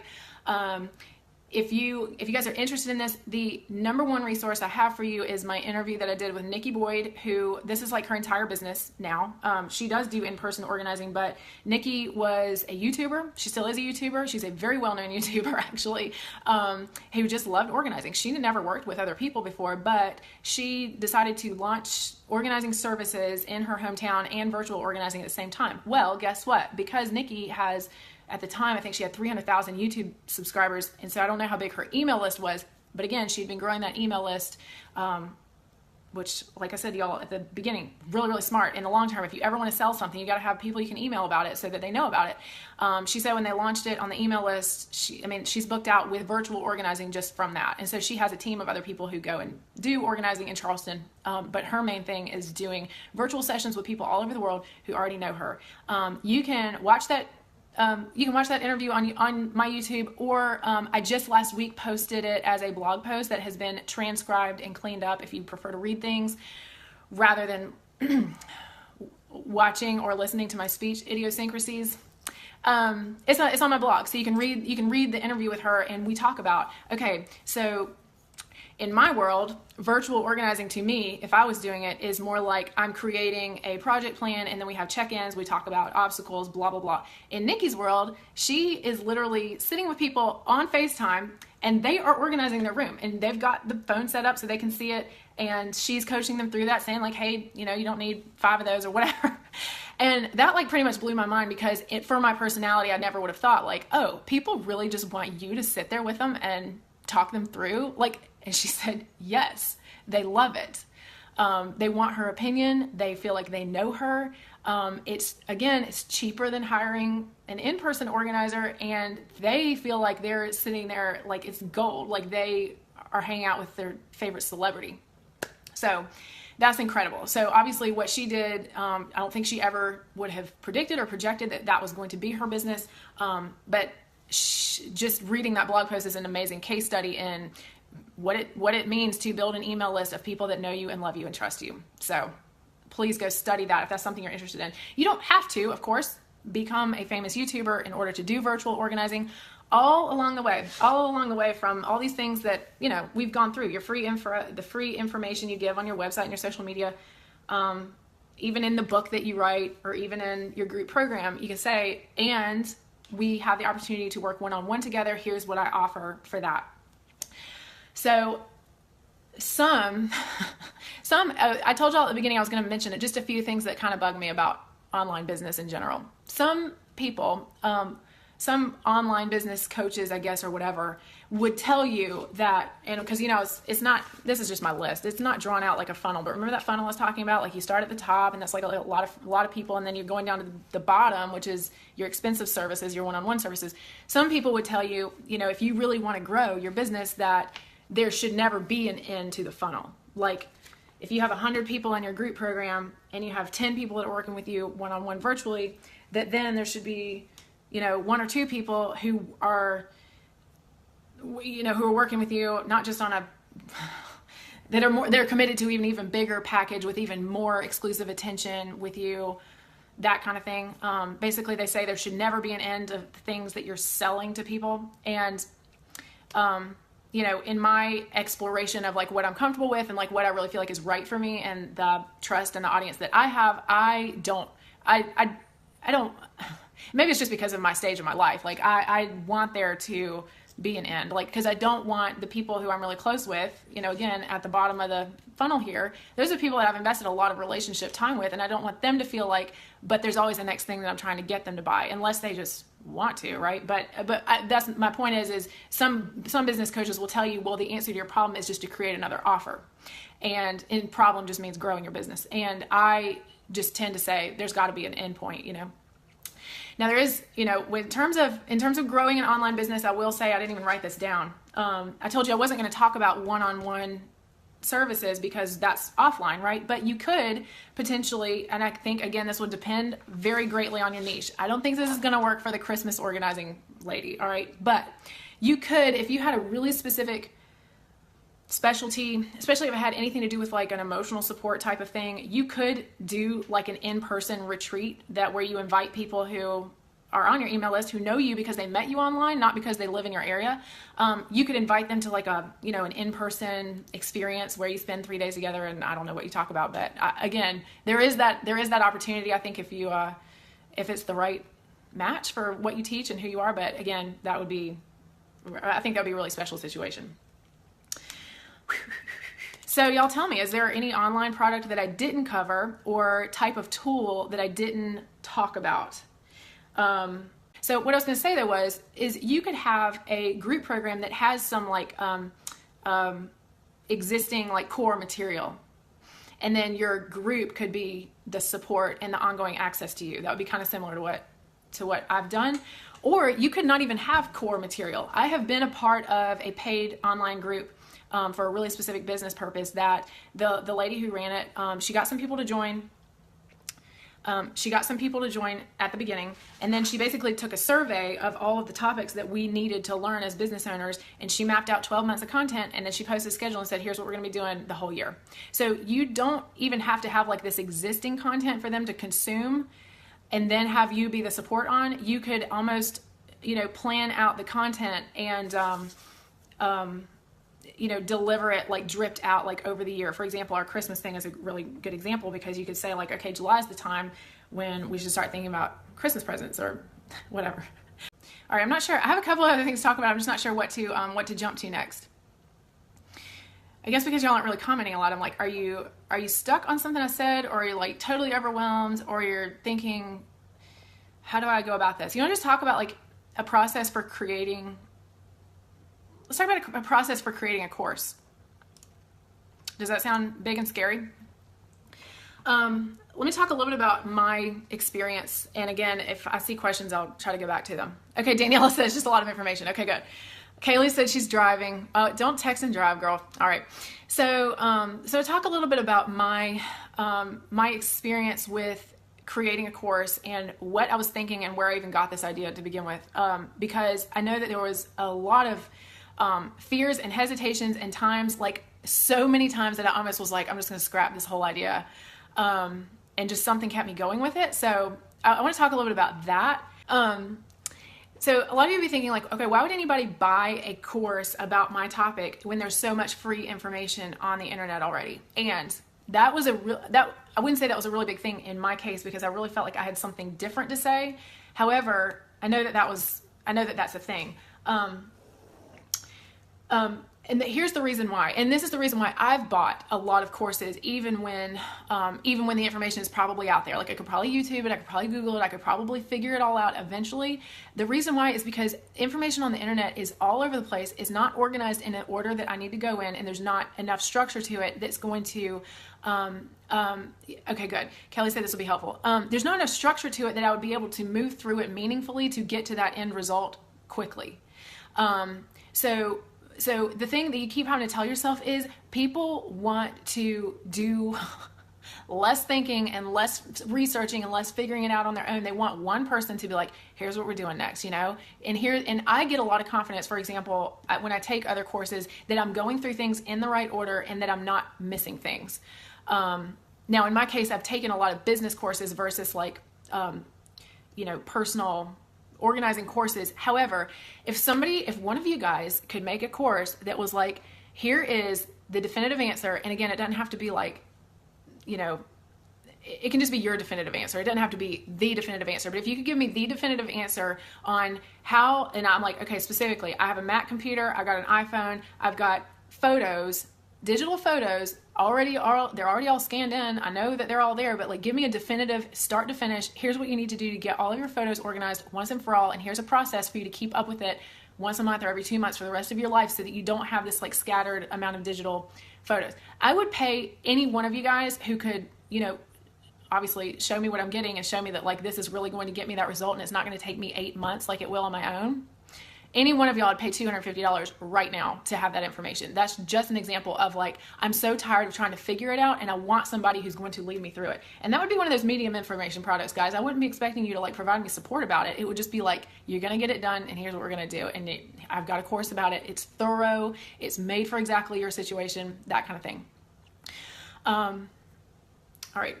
So that's I'm sure one of the fears is like, okay, there's a lot of free information out there. So what makes me different? Here, the reason why it's different is because you're actually going about it in an organized manner. I think another big fear, and this was definitely one of my fears about creating a course, is feeling like it had to be massive, like really big, and make sure it covered every single thing. And one really good piece of advice I got early on is, you actually don't want it to be super long, because you actually want your person to get to their result or their transformation or whatever the benefit is of why they sign up for it. You want them to get to that result as soon as possible. You don't want to be like, sign up for this and in 6 months you might have that result. It's more like, do this and in 6 weeks, if you could stay consistent with it, we're going to have, reach these specific outcomes. So don't feel like it. And another big piece of advice I got was, if you can write 6 blog posts, you can create 6 modules of a course. Like if we're really thinking about doing a course, I think the benefit of doing a group program is you can just come up with the topics, and if you feel comfortable talking on video, like at length, like I obviously do, and providing the support, of course, of whatever questions come up, then it can be a little bit more on the fly, and you don't have to like plan it all out in advance and read off of a script and feel like it has to be perfect. I'm not good with that. I mean, I like to be perfect. That's the problem. So I like doing this type of interaction because it's unscripted, but with my courses and course, like it's much more methodical, detailed, and I speak a lot slower, and I record it and I edit out all the ums and weird stuff that I say. So depending on your personality type, that might be a deciding factor for you. Christy said, people want instant gratification and a plan of action with a step-by-step process. Yes, that's literally all. That's all I want, is just step-by-step on everything. Tell me what to do. Okay, and then I think another big thing what was I nervous about when I started doing this? The length, I don't know. I can't remember what I was going to say. I just wanted to get it done. I really felt like I had a burning passion for something that I felt like needed to be said and that I wanted to teach. Maybe feeling like you needed to be like a, certified expert in something. Nope. I mean, and I would even make that part of your selling point is, I'm not this, like, for example, like, let's say your niche is something about, being a mom with young kids, because, for example, that's a huge audience. That's an audience a lot of you guys are a part of already or have experience with that. And you don't have to be like, I'm a child raising expert. It's like, but just I've been there and I'm a little bit further down the road than the people who are just now starting with, like, they just had their second kid, they just had their third kid. And it's like, oh my God, how am I going to manage all this? You know what I mean? Like, you just have to be a few steps ahead of your audience. You don't have to be like, again, the certified international expert on child raising and, kids and organizing, that kind of thing. And going back to marketing. So somebody else asked a question about, she said, I figured out a niche. Going back, Jan said, I've thought of a niche, but I'm not sure how to reach my target audience. So Jan, it's about thinking about what your target audience, like what are the problems that they are already searching for? Like what would they be actively searching for online? And this would be things that they're typing into Pinterest, things that they're typing into Google, and things that they're typing into YouTube, and creating content, and I know people can find you other ways, but I feel like starting there is really smart because you're starting with the people who are actively searching for you. And then again, you can grow later and, ask people to share with a friend or, get testimonials and, grow beyond that later. But I think starting with people who are actively looking for you is easier to kind of get some momentum going on it. So creating content, and on Pinterest, Pinterest and Google and YouTube, all three, is all about search engine optimization, which is, making sure that the keywords that people are actually searching for are in your titles and in your descriptions for all three of those things. So this would be putting content on your blog, pinning it to Pinterest, having nice images on Pinterest that people want to click on, filling out the descriptions on your pins and, pinning those, to not just your own boards, but to like group boards where people, are sharing ideas that are around that same topic. If you guys are really, I promise you, I would share with you some resources that I do love and trust. And who I learned everything about Pinterest from is a girl named Melissa Griffin. It's Melissa with a Y. And I took her course on Pinterest. It's called Pinfinite Growth. And that was how I was able to grow my Pinterest really pretty quickly. YouTube, I did not take a course on YouTube, and I don't even know of anybody who sells a course on YouTube, but YouTube was a major part. And like I told you guys at the beginning, doing the Facebook Live content in Facebook and then reposting it to YouTube and making sure that those descriptions had, the topics. And, Jan said she just listened to Melissa's webinar today. Yeah, she's good. Making sure your descriptions on YouTube have the topics that people are searching for. Again, I said this at the beginning, I'll just repeat it now. If I was starting a business all over again, I would do that exact same part of it. Putting out video content on Facebook and reposting it to YouTube. Because people aren't searching Facebook. There's so much video content on Facebook, but people aren't searching Facebook the way that they're searching YouTube for how-to information. And when you think about most organizing topics, they're almost always how to do something specific or what to do with. That's a really good keyword. What to do with blah, blah, blah, whatever it is. We were talking about at the beginning. What to do with old Christmas cards. Do I keep them in a stack forever? Do I scrapbook them? No. So Jan, see what other people are doing that is at least similar to what you're doing right now. And I was going to say that should be my next point. Did I research a lot what other people had created? I would say yes and no. Like, for example, I never took anybody else's organizing business course before I made my own organizing business course. I didn't do that, but I knew enough about what they offered to know what I felt like was missing out there and to know that I just really wanted to say something different. And to be honest with you, guys, I told you that I wanted to quit on this idea before I even started, multiple times. And the thing that kept me going was every time I saw what I would say my competitors, although I really think that I made something that was substantially different. But when I saw my competitors, I saw what was out there, and I knew in my heart, and I still feel this burning inside me. I knew in my heart how I felt when I wanted to start an organizing business, and when I researched online and saw what was out there. And then, so knowing how I felt when I started, and then knowing what I knew after I had been doing it for a while, and I had some success doing some things that not everybody else was doing, and I was like, this is missing, and this really needs to be said, and I think it really needs to be said in a way that is not threatening and intimidating to people. So that's what kept me going, is every time I saw what other people were selling, and I was just like, that's not what people really need. I think that, we all get stuck in perfectionism mode, and those things are not helping. So that kept me going. You guys, another thing, this is good advice. Take this the way, with a good heart, the way that I mean it. Sometimes when you look out in the world, i.e. when you Google, maybe you want to Google the idea that you have and see if anybody else is doing it. Sometimes the fact that somebody else is doing it means that it is a good idea. And usually you can look at what it is that they are already doing and see a few ways to improve upon it. And it doesn't mean that you are copying their idea.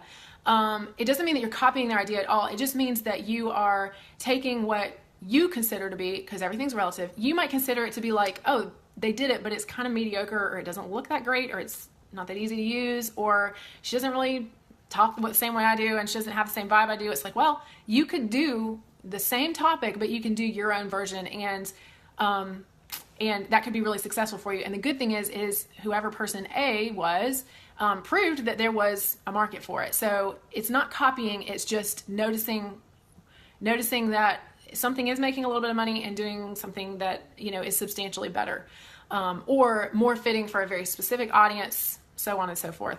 Sometimes when you look out there, I guess this is what some people say, sometimes when you look out there and see that nobody has done what you've done, you get excited, but then people are like, well, but does that mean it might not be a good idea? I don't know.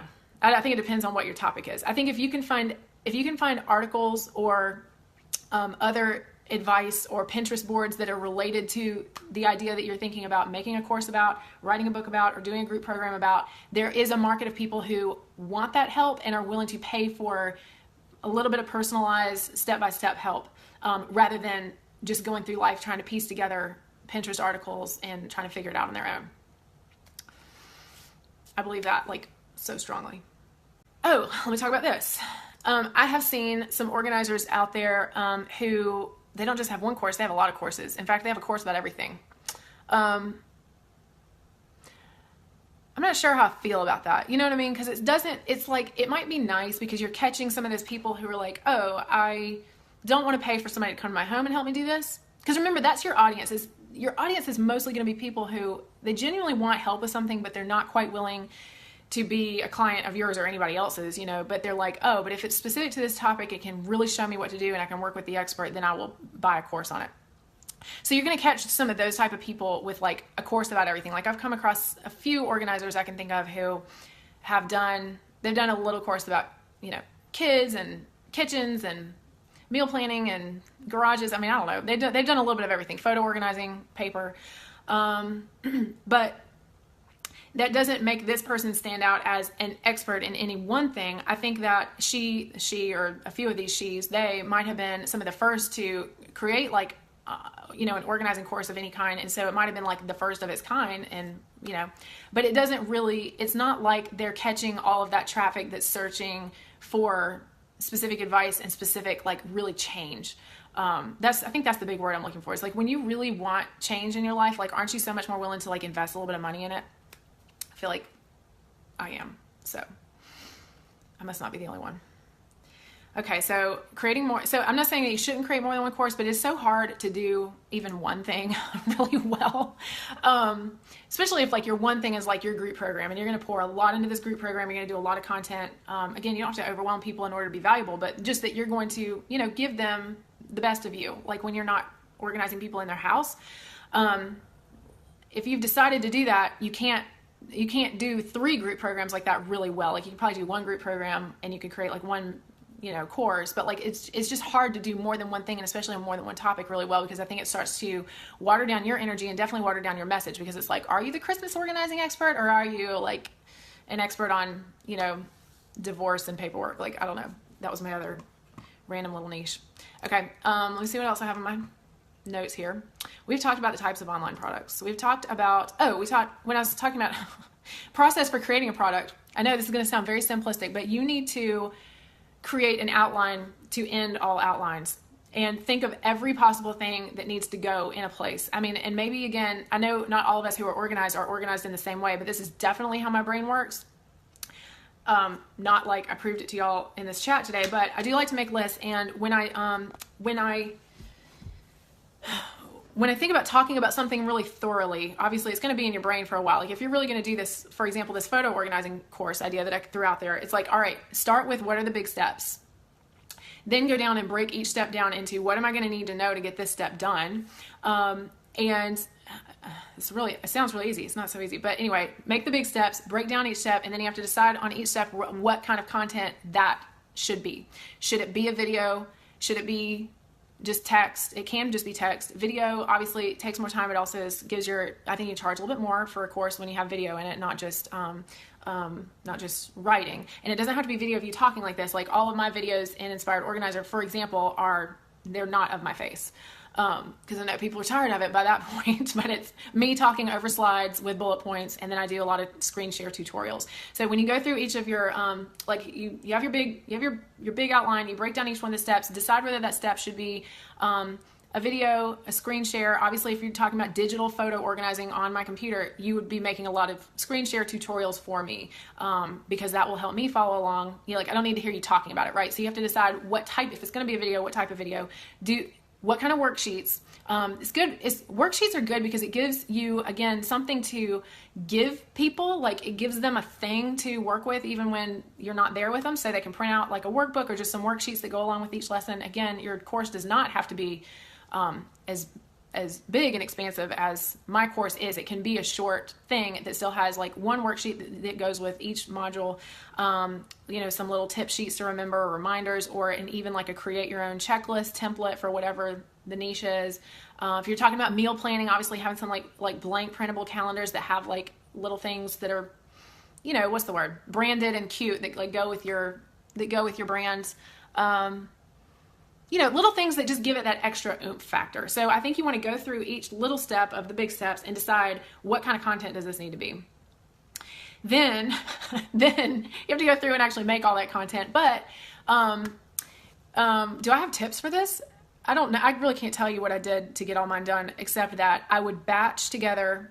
I would do like everything of one type all at once. Like if I was going to make a lot of slides, I went ahead and made all the slides for the entire thing.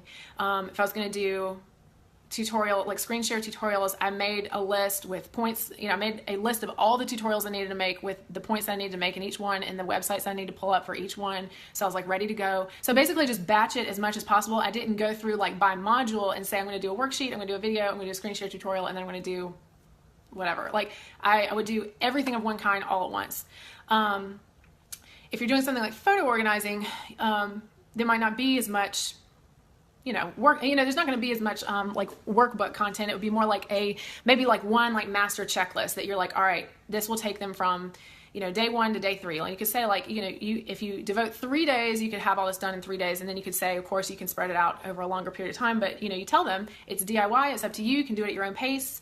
You have lifetime access to this course. Like it's really a nice little sell because they know if they buy it, and they know if they ever get around to setting aside 3 days that they'll be able to knock it out. It's just like, isn't it nice to know sometimes that like you've bought something that's like, it's there when I'm ready for it. Like I'm just not quite ready for it yet. And that will happen.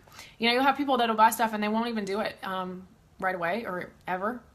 Can't be responsible, I guess, for everybody's results, but you want people to get results. So asking for feedback, I think, is important. That if you do a group program, here's a little tip. I feel like I'm overwhelming you guys with little tips, but little things keep coming up into my mind. If you do a group program, and remember when I said if I was going to recommend like anything, I said maybe start with this medium info product and do a course. And when I'm talking about course, I'm talking about like a short course, photo organizing in a weekend, whatever. That could be like a DIY course. Or writing a book. So I was talking about creating that medium product first because that might help you sell more in-home services at first.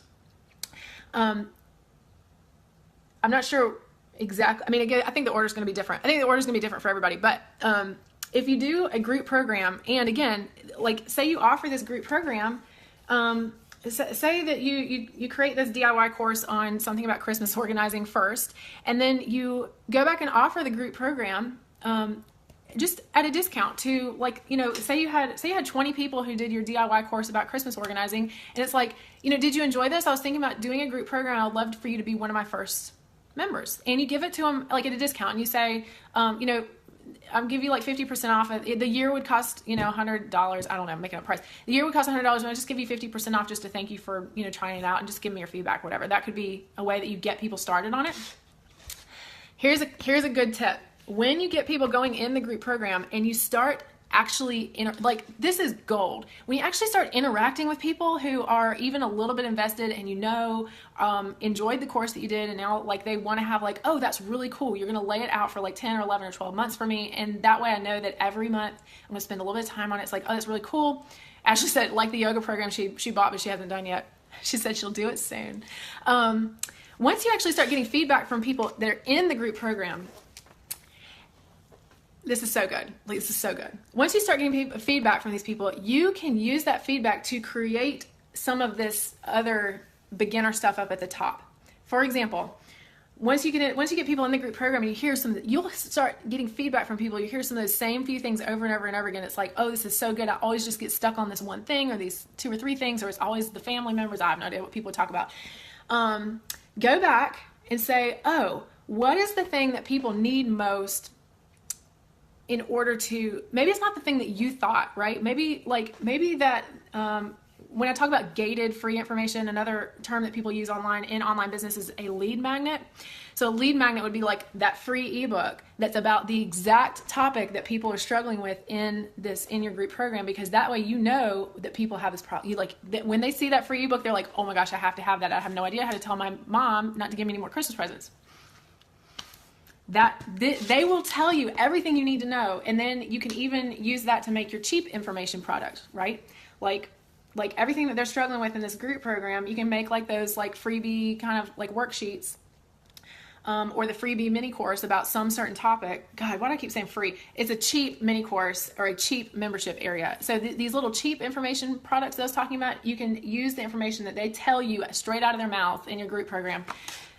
So right there, you basically have filled in that whole funnel that I just talked about, by utilizing the actual feedback from the people who have the exact problems that you want to help them with. So essentially, you don't have to do all of the thinking and planning and figuring it out in terms of making people happy. I mean, you got to be super committed and listen to what they say and listen to their feedback. But even once you create a course, like you can go back and revise it and update it and add in like an extra bonus module, and people be like, oh my gosh, thank you so much. And it's like, oh, well, it's actually just questions that you guys had that I forgot to put in there the first time. Like you make it look like not just make it look like you just become like the answer to the problems that people are searching for online.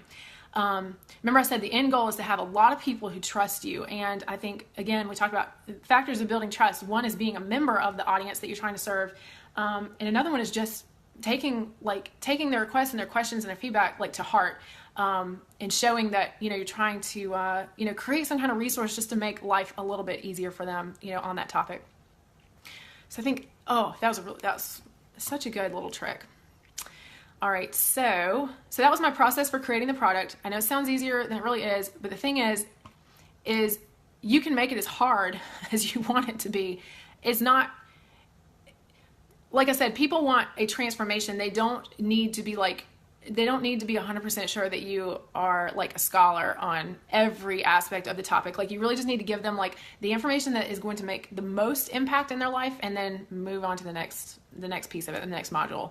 And you can always give people, especially if you're doing a group program, you can always give people extra support and extra reassurance or whatever on the certain things that maybe you didn't go into as much depth in your course, or and I keep acting like you guys are combining all these together. Maybe you're not combining them all together, but you're just using like what people are asking for and kind of filling in like another part of your funnel with the products. And so then when people are like, oh, I loved, maybe they say, I loved your course, but I'd really like to know more about how to make photo books. You're like, oh, well, that's not really part of the original thing, but if that's something that enough people ask for, they're basically telling you, I will pay you money to give me like tutorials on how to create photo books. Does it matter that they can go get that on YouTube for free? No, they asked you because they trust you now, and they like your style, they like how you teach, they trust your judgment and everything. So, you can kind of like let your audience guide you a little bit.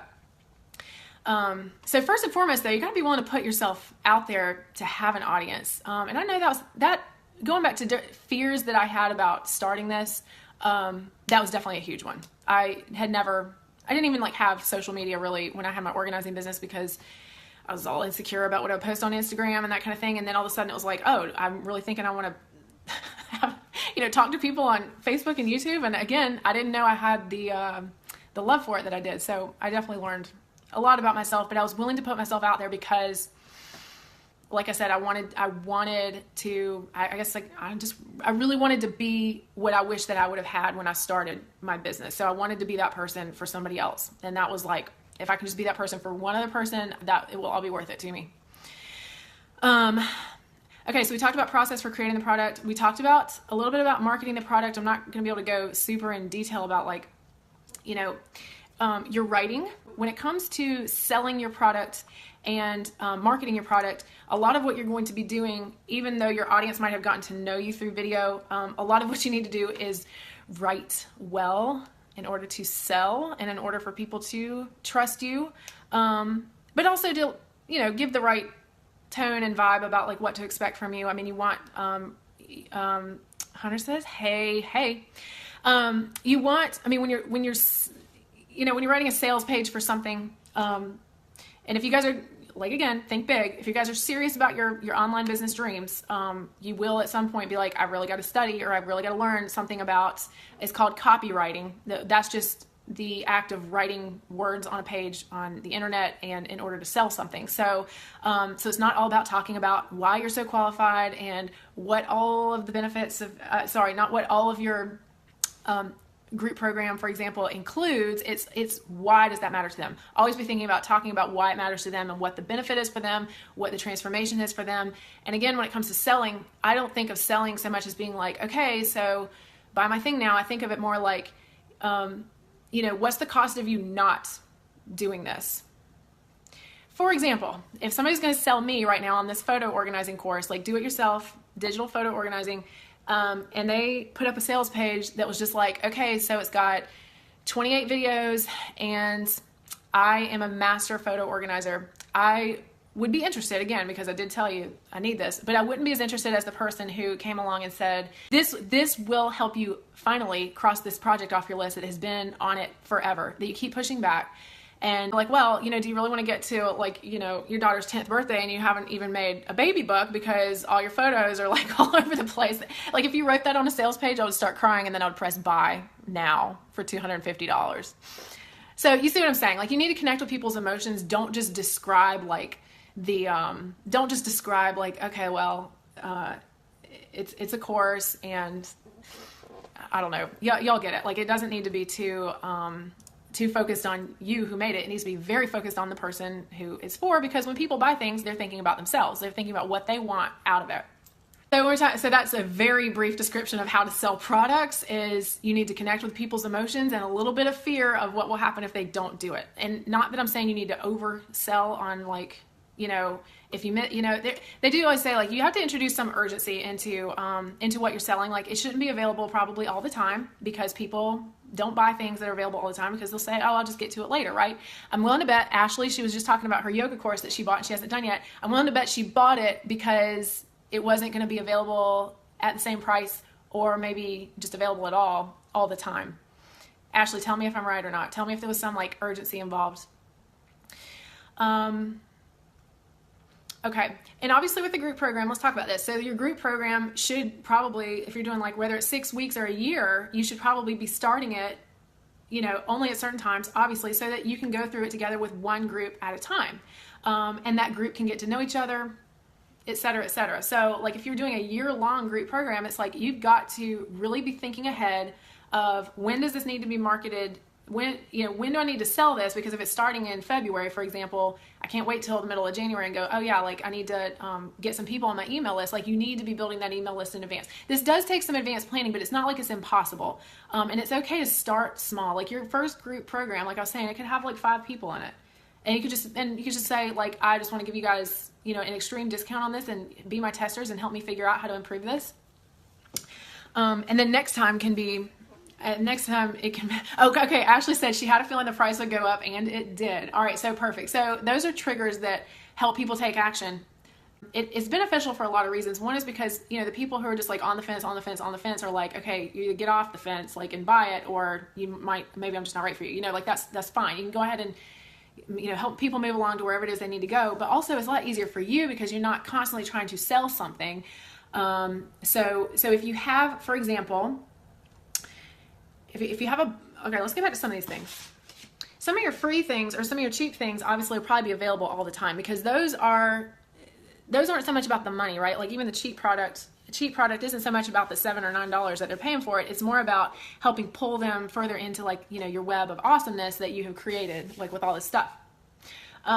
So you want those to be available all the time. And then like maybe even your book that you're selling, like your real book that you're selling. Again, I know that takes time, but that's probably gonna be available all the time too. Amazon is I didn't mention this. Amazon is kind of another one of the search like engines. Like remember I said Pinterest is used like a search engine, YouTube is, Amazon is for certain types of things, right? They're not going to type in there like what to do with Christmas cards, but they're going to be like how to have a minimalist like, or minimalism Christmas, minimalist holidays, like that would be a good search phrase that people would look for on Amazon, because it's like, I bet you there's a book about this that I need to give my mother-in-law. I don't know. So that's a place that is another good like evergreen source of, like, they're not just buying your book, they're getting to know you. They're probably going to visit your website if they've bought your book. If you missed this at the beginning, we said not only can it be a self-published book, or it can just be an ebook. And I have actually experimented with that. I think I missed this point at the beginning.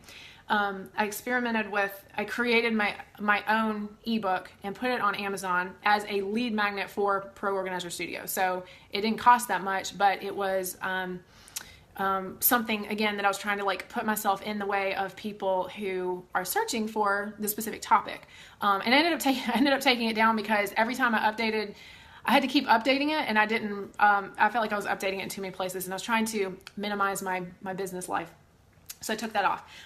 But the point is, it's very easy.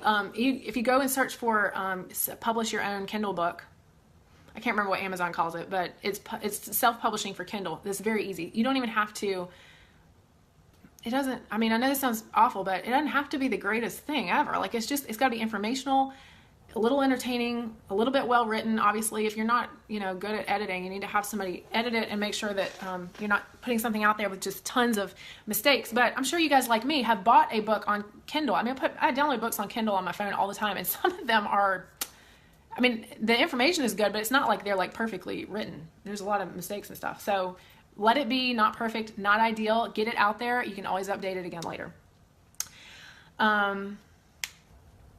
What was I talking about though? Oh, so it's talking about things that are available all the time. Your Amazon book, and then all this other stuff above it could be available all the time. But like, say this DIY course on photo organizing that Bree's going to make. Let's say that is, say that that's only available, 4 or 5 times a year. So I'm on Bree's email list because I found Bree, and I was Googling something about photo organizing, because I was like, for the love of God, for the last time, how do I get things from my iPhone to my computer, and be sure that I didn't accidentally delete something out of iCloud or whatever. So I found her blog post, and she had a free ebook that was like the first couple of steps. And I downloaded it. So now I'm on her email list, because I'm like, God, this girl is a genius. And then, because I'm on her email list, and the next couple times she's like, oh, by the way, I have this photo organizing course, and here's what it includes. And it's available for the next, enrollment period coming up soon. And then it won't be open again until later during the year. And she doesn't have to be specific with me. She's just saying, by the way, this is only open a few times a year. It's really doable for the price. Like, here are some of the testimonials, blah, blah, blah. I'm like, oh my gosh, like, absolutely yes. And I go ahead and buy it, because I don't want to wait 3 or 4 more months for it to come available again. So that's a little bit about how to get $250 from me, in case you're wondering.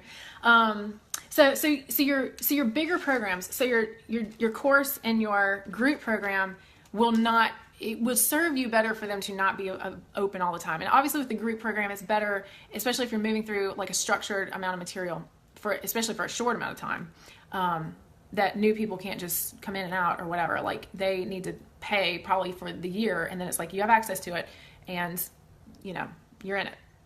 And we're all going to go through this together. And then something like the Christmas thing. Christmas comes around every year, right? Do you want to do this? Do you want to be a repeat? Like, do you want to be a, what's the word? Do you want to, what's the word when you like graduate? You don't graduate, but you do it again, and you're, I don't know what I'm saying, but maybe you give like a discount and say, do you want to do this? You want to do this course again with us next year? You could be like a mentor almost, or whatever. I don't know what I'm saying. And you can have people pay to do it again, because it's a yearly topic. Maybe that will work for some of you guys. Maybe it won't. Yeah, I just have a few other points that I'm going to make, and then I'm going to close this up, because I know it's getting real long. Unless you guys have other questions, I'll tell you a few reasons why I think that, and please take this for what I mean. I want you guys to succeed with this. I know that I have had some like really big ups and downs with having an online business. Like, in one aspect is definitely like a dream of mine come true. In another aspect, it is harder than I ever thought something would be. Maybe because I feel so responsible. Like, I'm like somebody who feels like extra like responsible for people, even like when it's not, like not my business. Like, I want everybody to do well. So, but one reason why I think that I have been able to have a level of success with this, and this is what I want you guys to take and apply to your own endeavors. And maybe compared to some other people, not in the organizing world, but just in general, other people that have online courses and other people whose courses I have taken that have left a bad taste in my mouth. That's what I'm trying to say. Is that, I am, I've done a lot better, especially this year in general, at not being like tied to my phone and tied to my Facebook group and tied to the online, the online business means that you can do everything from your phone. And when you're on your phone all the time, your kids will notice, your spouse will notice. And obviously if you're working another job, they might eventually notice.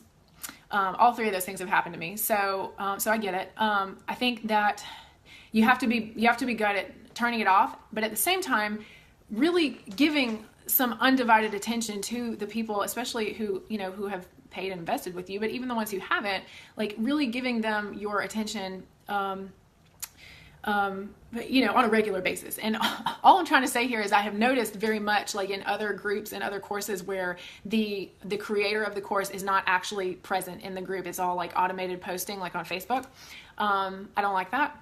Even when they offer other support things, it's kind of like either be in the group or like don't automate it and make it seem like you're posting every week when it's the same thing over and over again. I don't like that. And there are some strategies out there, I guess, that say that you can do that. And I just don't think that that's a good way to go. So I think that I have been successful to, again, like I said, I'm not making $1 million a month, but I'm just saying, I think I've been successful in this because I'm very personal with my audience.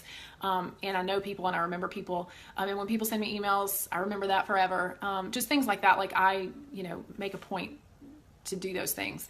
Because I know how much it has impacted me when I have written an email to thank somebody for some content that they put out there. I mean, and I don't do that very often. Like it has to be like a really big deal. I've written to people and then just not even gotten a response back. And I'm just like, man, if they don't like that kind of email, if they don't reply to that kind of email, like what do they reply to? Because I know how overwhelming it is to have a full inbox and for it to be mostly, annoying stuff. And it's like, if you can't reply to somebody who like genuinely is like, oh my God, you changed my life with something that you did, like on the internet, then why are you even doing it? So that's why I never want to lose that connection with people. And that's one reason why, again, like I said, I'm not willing for there to be no end to my, funnel of selling. It's more like, I know where I can help people. I know where I can do my best work, my biggest impact. Bree said she was squealing when I wrote back to her. Okay. The next thing I wrote down was I've showed up consistently in my business in some way every day. That doesn't mean I always, for example, I was talking about making a point to set aside time to, whether you have a free I'm talking about across the board with everything we're talking about here, whether you have a blog and people comment on it, or whether you have a free Facebook group, or, whether you have your YouTube channel and you get comments there. I just really think it's important to engage with people. And it doesn't mean that you have to reply to every single thing right away, but just that, you do read things and engage with people consistently, with my specific business, with my specific course, which is, a big thing and, a bigger investment. But people get it forever. It's not like just a limited time. So I will take kind of social media breaks, but like I always come back and, get on my computer and read everything and reply to everything. So, I know, in general, there's no emergencies, but, I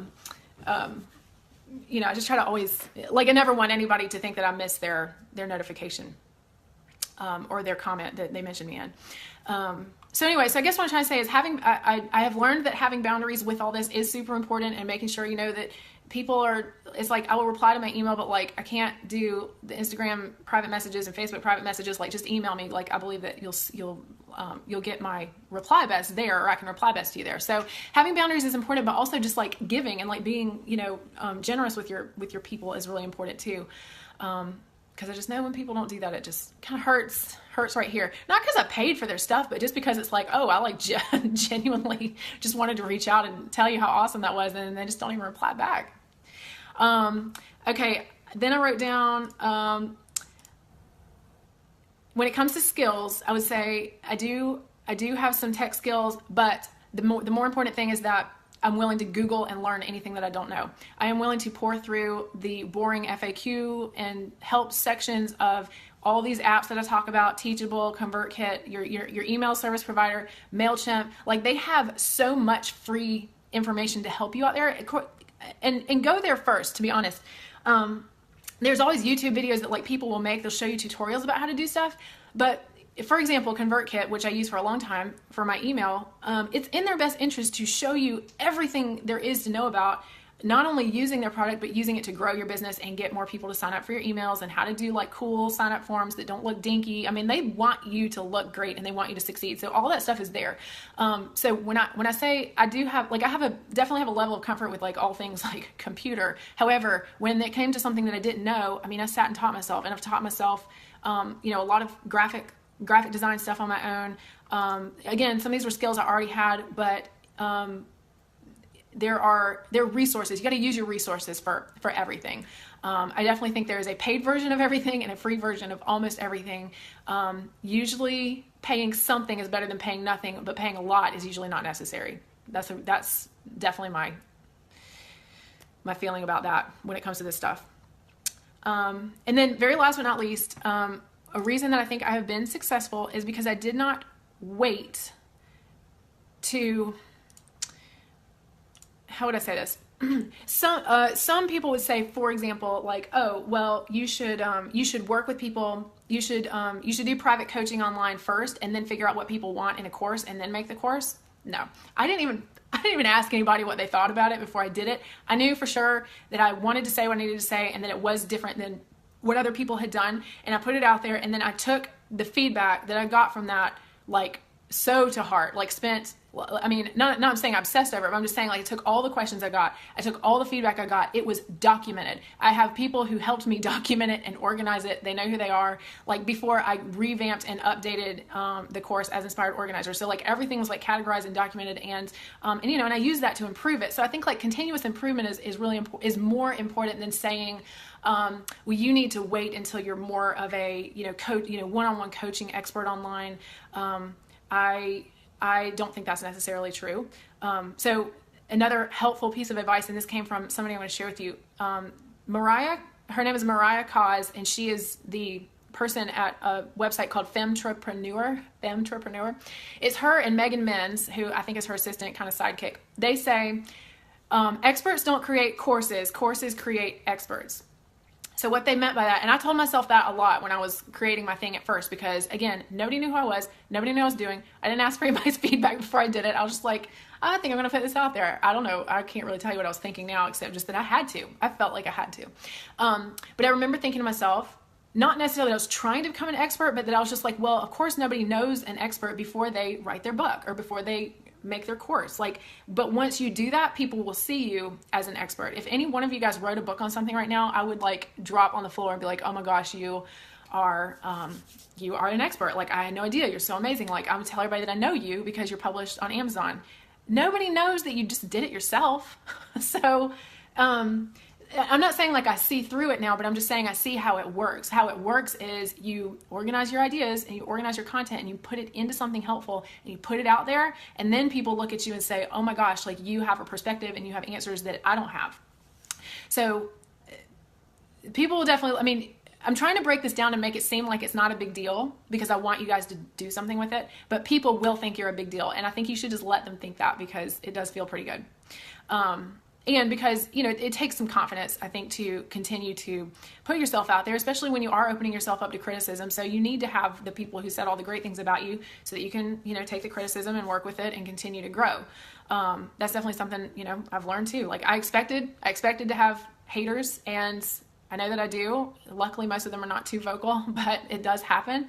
And I'm so glad that I took that risk, because it's so much less than I imagined it would be. I imagined I was going to have like NAPO beating down my door and arresting me. Really. Okay. Margaret said she paid for 2 other organizing courses and got mostly nothing out of them. So guys, I think that I've covered all my topics. I hope that this was enlightening. It was definitely cathartic for me, because a lot of this is like stuff that I had kind of wanted to bring up, but I didn't know how to,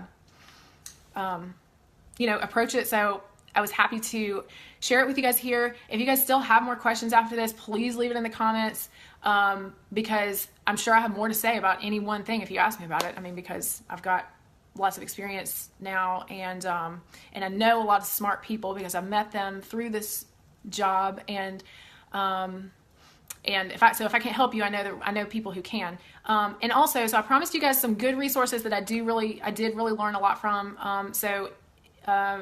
Because I didn't just think all this stuff up on my own. Femtrepreneur, that's the one that I just mentioned. It's Mariah and Megan Menz, and I really like both of them a lot. They have a course about creating a course. I did not take it. I have taken a couple of Megan's small courses. So they're both good, but they have tons of free information on their website and blog, and they have a YouTube channel that kind of doubled as their podcast. Like they videoed themselves while they were creating a podcast and then put it on YouTube. I did at that time listen to every single one of those. Bree says she's going to go back and listen to this from the beginning. I cannot fathom that. So Femtrepreneur, really good. And it's about creating courses, and it's about creating other online products, but like their main thing is about, getting your idea, getting the confidence to move forward with your idea, and about not making it so overwhelming. And they also teach a lot about like the back end, like technical stuff of like, Teachable and ConvertKit, and some of those resources that I went with from the beginning. I mean, they recommended because they were, good for beginners. So again, like I said, I feel like I grew past that, but I definitely owe them. Again, I didn't work with them one-on-one or even take their big course, but I owe a lot of what I have been able to do to what I learned from them. Okay, so who else? I mentioned Melissa Griffin. I did take her Pinterest class called Pinfinite Growth. It was really good. I know that some things have changed with Pinterest recently, and she just put out an update to her course. I have to go take the whole thing again. So I've mentioned this as a resource before, probably in the Inspired Organizer group, but Board Booster, which is a tool for Pinterest that Melissa teaches you how to use, just shut down. So I got to figure out what she's recommending now. But definitely my Pinterest game grew because of her, so it made me feel good. And that's how a lot of people found me. So eventually, when I had my free Facebook group, my questions to enter the group were just like, hey, like, how'd you find us? And so people would always say Pinterest or YouTube. I mean, it's sometimes Google. And then near the end, they would say, Carrie said, can I put links to these? Yes, I will. I'll edit the description after I'm done. Facebook, eventually, like I said, at the end, at the end of when I had my group open, the free one, they would sometimes say they just found it because Facebook suggested it, which that was really cool. Again, that was a good pro. Okay, other resources. I mentioned another big one for me for learning about everything about Facebook ads, which we didn't talk about in this. We did not talk about this in this chat, but if you took if you're in Inspired Organizer, I teach about Facebook ads, and I talk about in general about if you had a product, like here's how it would work out in your financial spreadsheet and blah, blah, blah, you can kind of project it, which is really cool. It's probably one of my favorite parts. So I talk about Facebook ads in the Inspired Organizer course. I also did a special workshop on like a really specific Facebook ad campaign for professional organizers to use. That was called Campaign by Numbers. I did that back in May. I might do it again, or I might open it again. I'm not sure. There's a lot of things changing with Facebook ads right now too, because of like privacy and all the stuff that happened with like, data hacking and invasion and that kind of thing. Selling it to other parties. Anyway, so I'm not sure if I'm going to open that again, but if you're interested, will you let me know? Because I don't know if people want to do that, or if they don't. It was $75, so it was just like a quick like workshop. Like there was 4 lessons. Like here's how to set up a specific ad campaign to your target audience. And this was for in-person services in your area. However, if you were, so you've got Inspired Organizer, I talk about Facebook ads. I've got that workshop, which was, again, it was very specific, but you learned a lot of things that you could use in different situations. If you were to take everything that I talked about today and combine it with what you learned in that workshop, or combine it with what you know from Inspired Organizer, you would have enough information to say, oh, if I were to create a course and it was about photo organizing, or it was about, I'm not sure about the Christmas one, but anyway, if it was about photo organizing, then I would know how to find my audience on Facebook that I know is interested in this thing and create a targeted ad campaign to them. So that is the way, and I feel like I'm leaving you hanging with this, but this is true. That is the way that if you want to reach people that are not just searching for you, like if you, like we just talked about Pinterest, Google, Facebook, like letting the people come to you. If you want to reach people that you know are in your target audience, that you know are probably interested in this topic, and reach them on Facebook through Facebook advertising. If you guys listen to any Gary Vaynerchuk preaching, he's an online, he's a business guy. He's not a preacher, but he does a lot of like, you know, soul searching preaching. If you listen to anything he talks about, it's, you know, Facebook ads are the most underrated or undervalued, you know, way that you can advertise online or advertise at all to anyone, anywhere today. That's the way that you can reach people. You want to reach exactly the people that you want and not spend tens of thousands of dollars like paying for radio and print and advertising, you know, in the traditional way, like TV. So I'm a believer in that for sure. I mean, that's definitely, I have talked to you guys, you probably know, that's how I got my organizing business, just like the in-person services, off the ground, is through a few Facebook ads. This is like, again, years ago, before they are what they are now. There's so much more capability now. So the person who I do recommend, if you want to get more deep into that, to have a level of knowledge that you can do all of that on your own, her name is Courtney Foster Donahue, and she teaches a course called Facebook Everything. And I have taken it because I wanted to be as knowledgeable as possible about everything about Facebook. Everything, Facebook, everything, FB, everything. And so I definitely recommend that. It's very good. As I said at the beginning of this, I don't want you to feel like you also have to, you know, invest thousands of dollars in your own business development like I have in order to learn all this stuff. I think you could learn, like, I feel like experience is still the best teacher, like trying something, getting some feedback, reevaluating, improving, and then putting it back out there. And so it's just the strength of continuing to put yourself back out there that is kind of the real deal.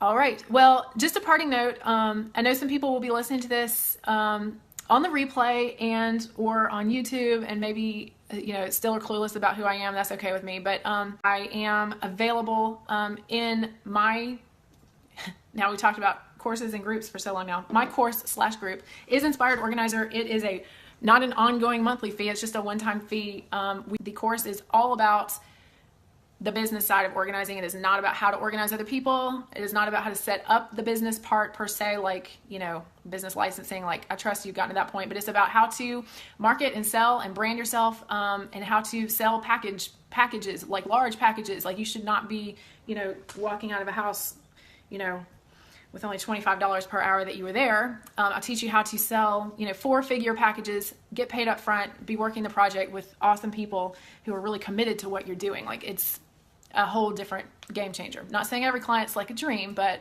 they're pretty awesome. And so it's all about, you know, people who are willing to pay high, you know, for a higher end experience. So how to create that experience, how to brand yourself so that people, you know, trust you, that you deliver on that. And Allison, thank you. She says, I've changed her biz. And then of course, how to manage those projects and how to market yourself in the many, many ways there are to market a business these days. So what we do in the course is I take you through creating a business system. So I basically help you create, you know, that funnel that we talked about in this chat, which, you know, for our purposes is mainly the top part and then the bottom part, you know, and that's why, you know, you can skip just straight to the bottom and do the one-on-one and do the high-end one-on-one service, which can be the most expensive thing that you sell. But through this chat today, hopefully you figured out a few other things you can put along the way. So in the course, I help you, you know, build that system so that you can sell the one-on-one services. And then the last module is like how to market and get more people into the top so that they can trickle down.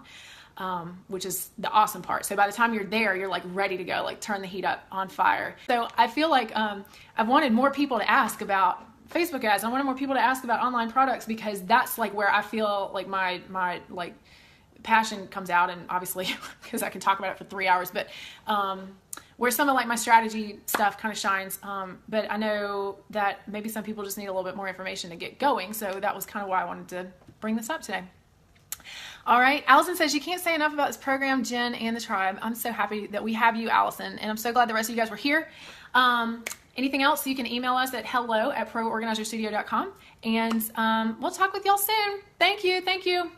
Bye.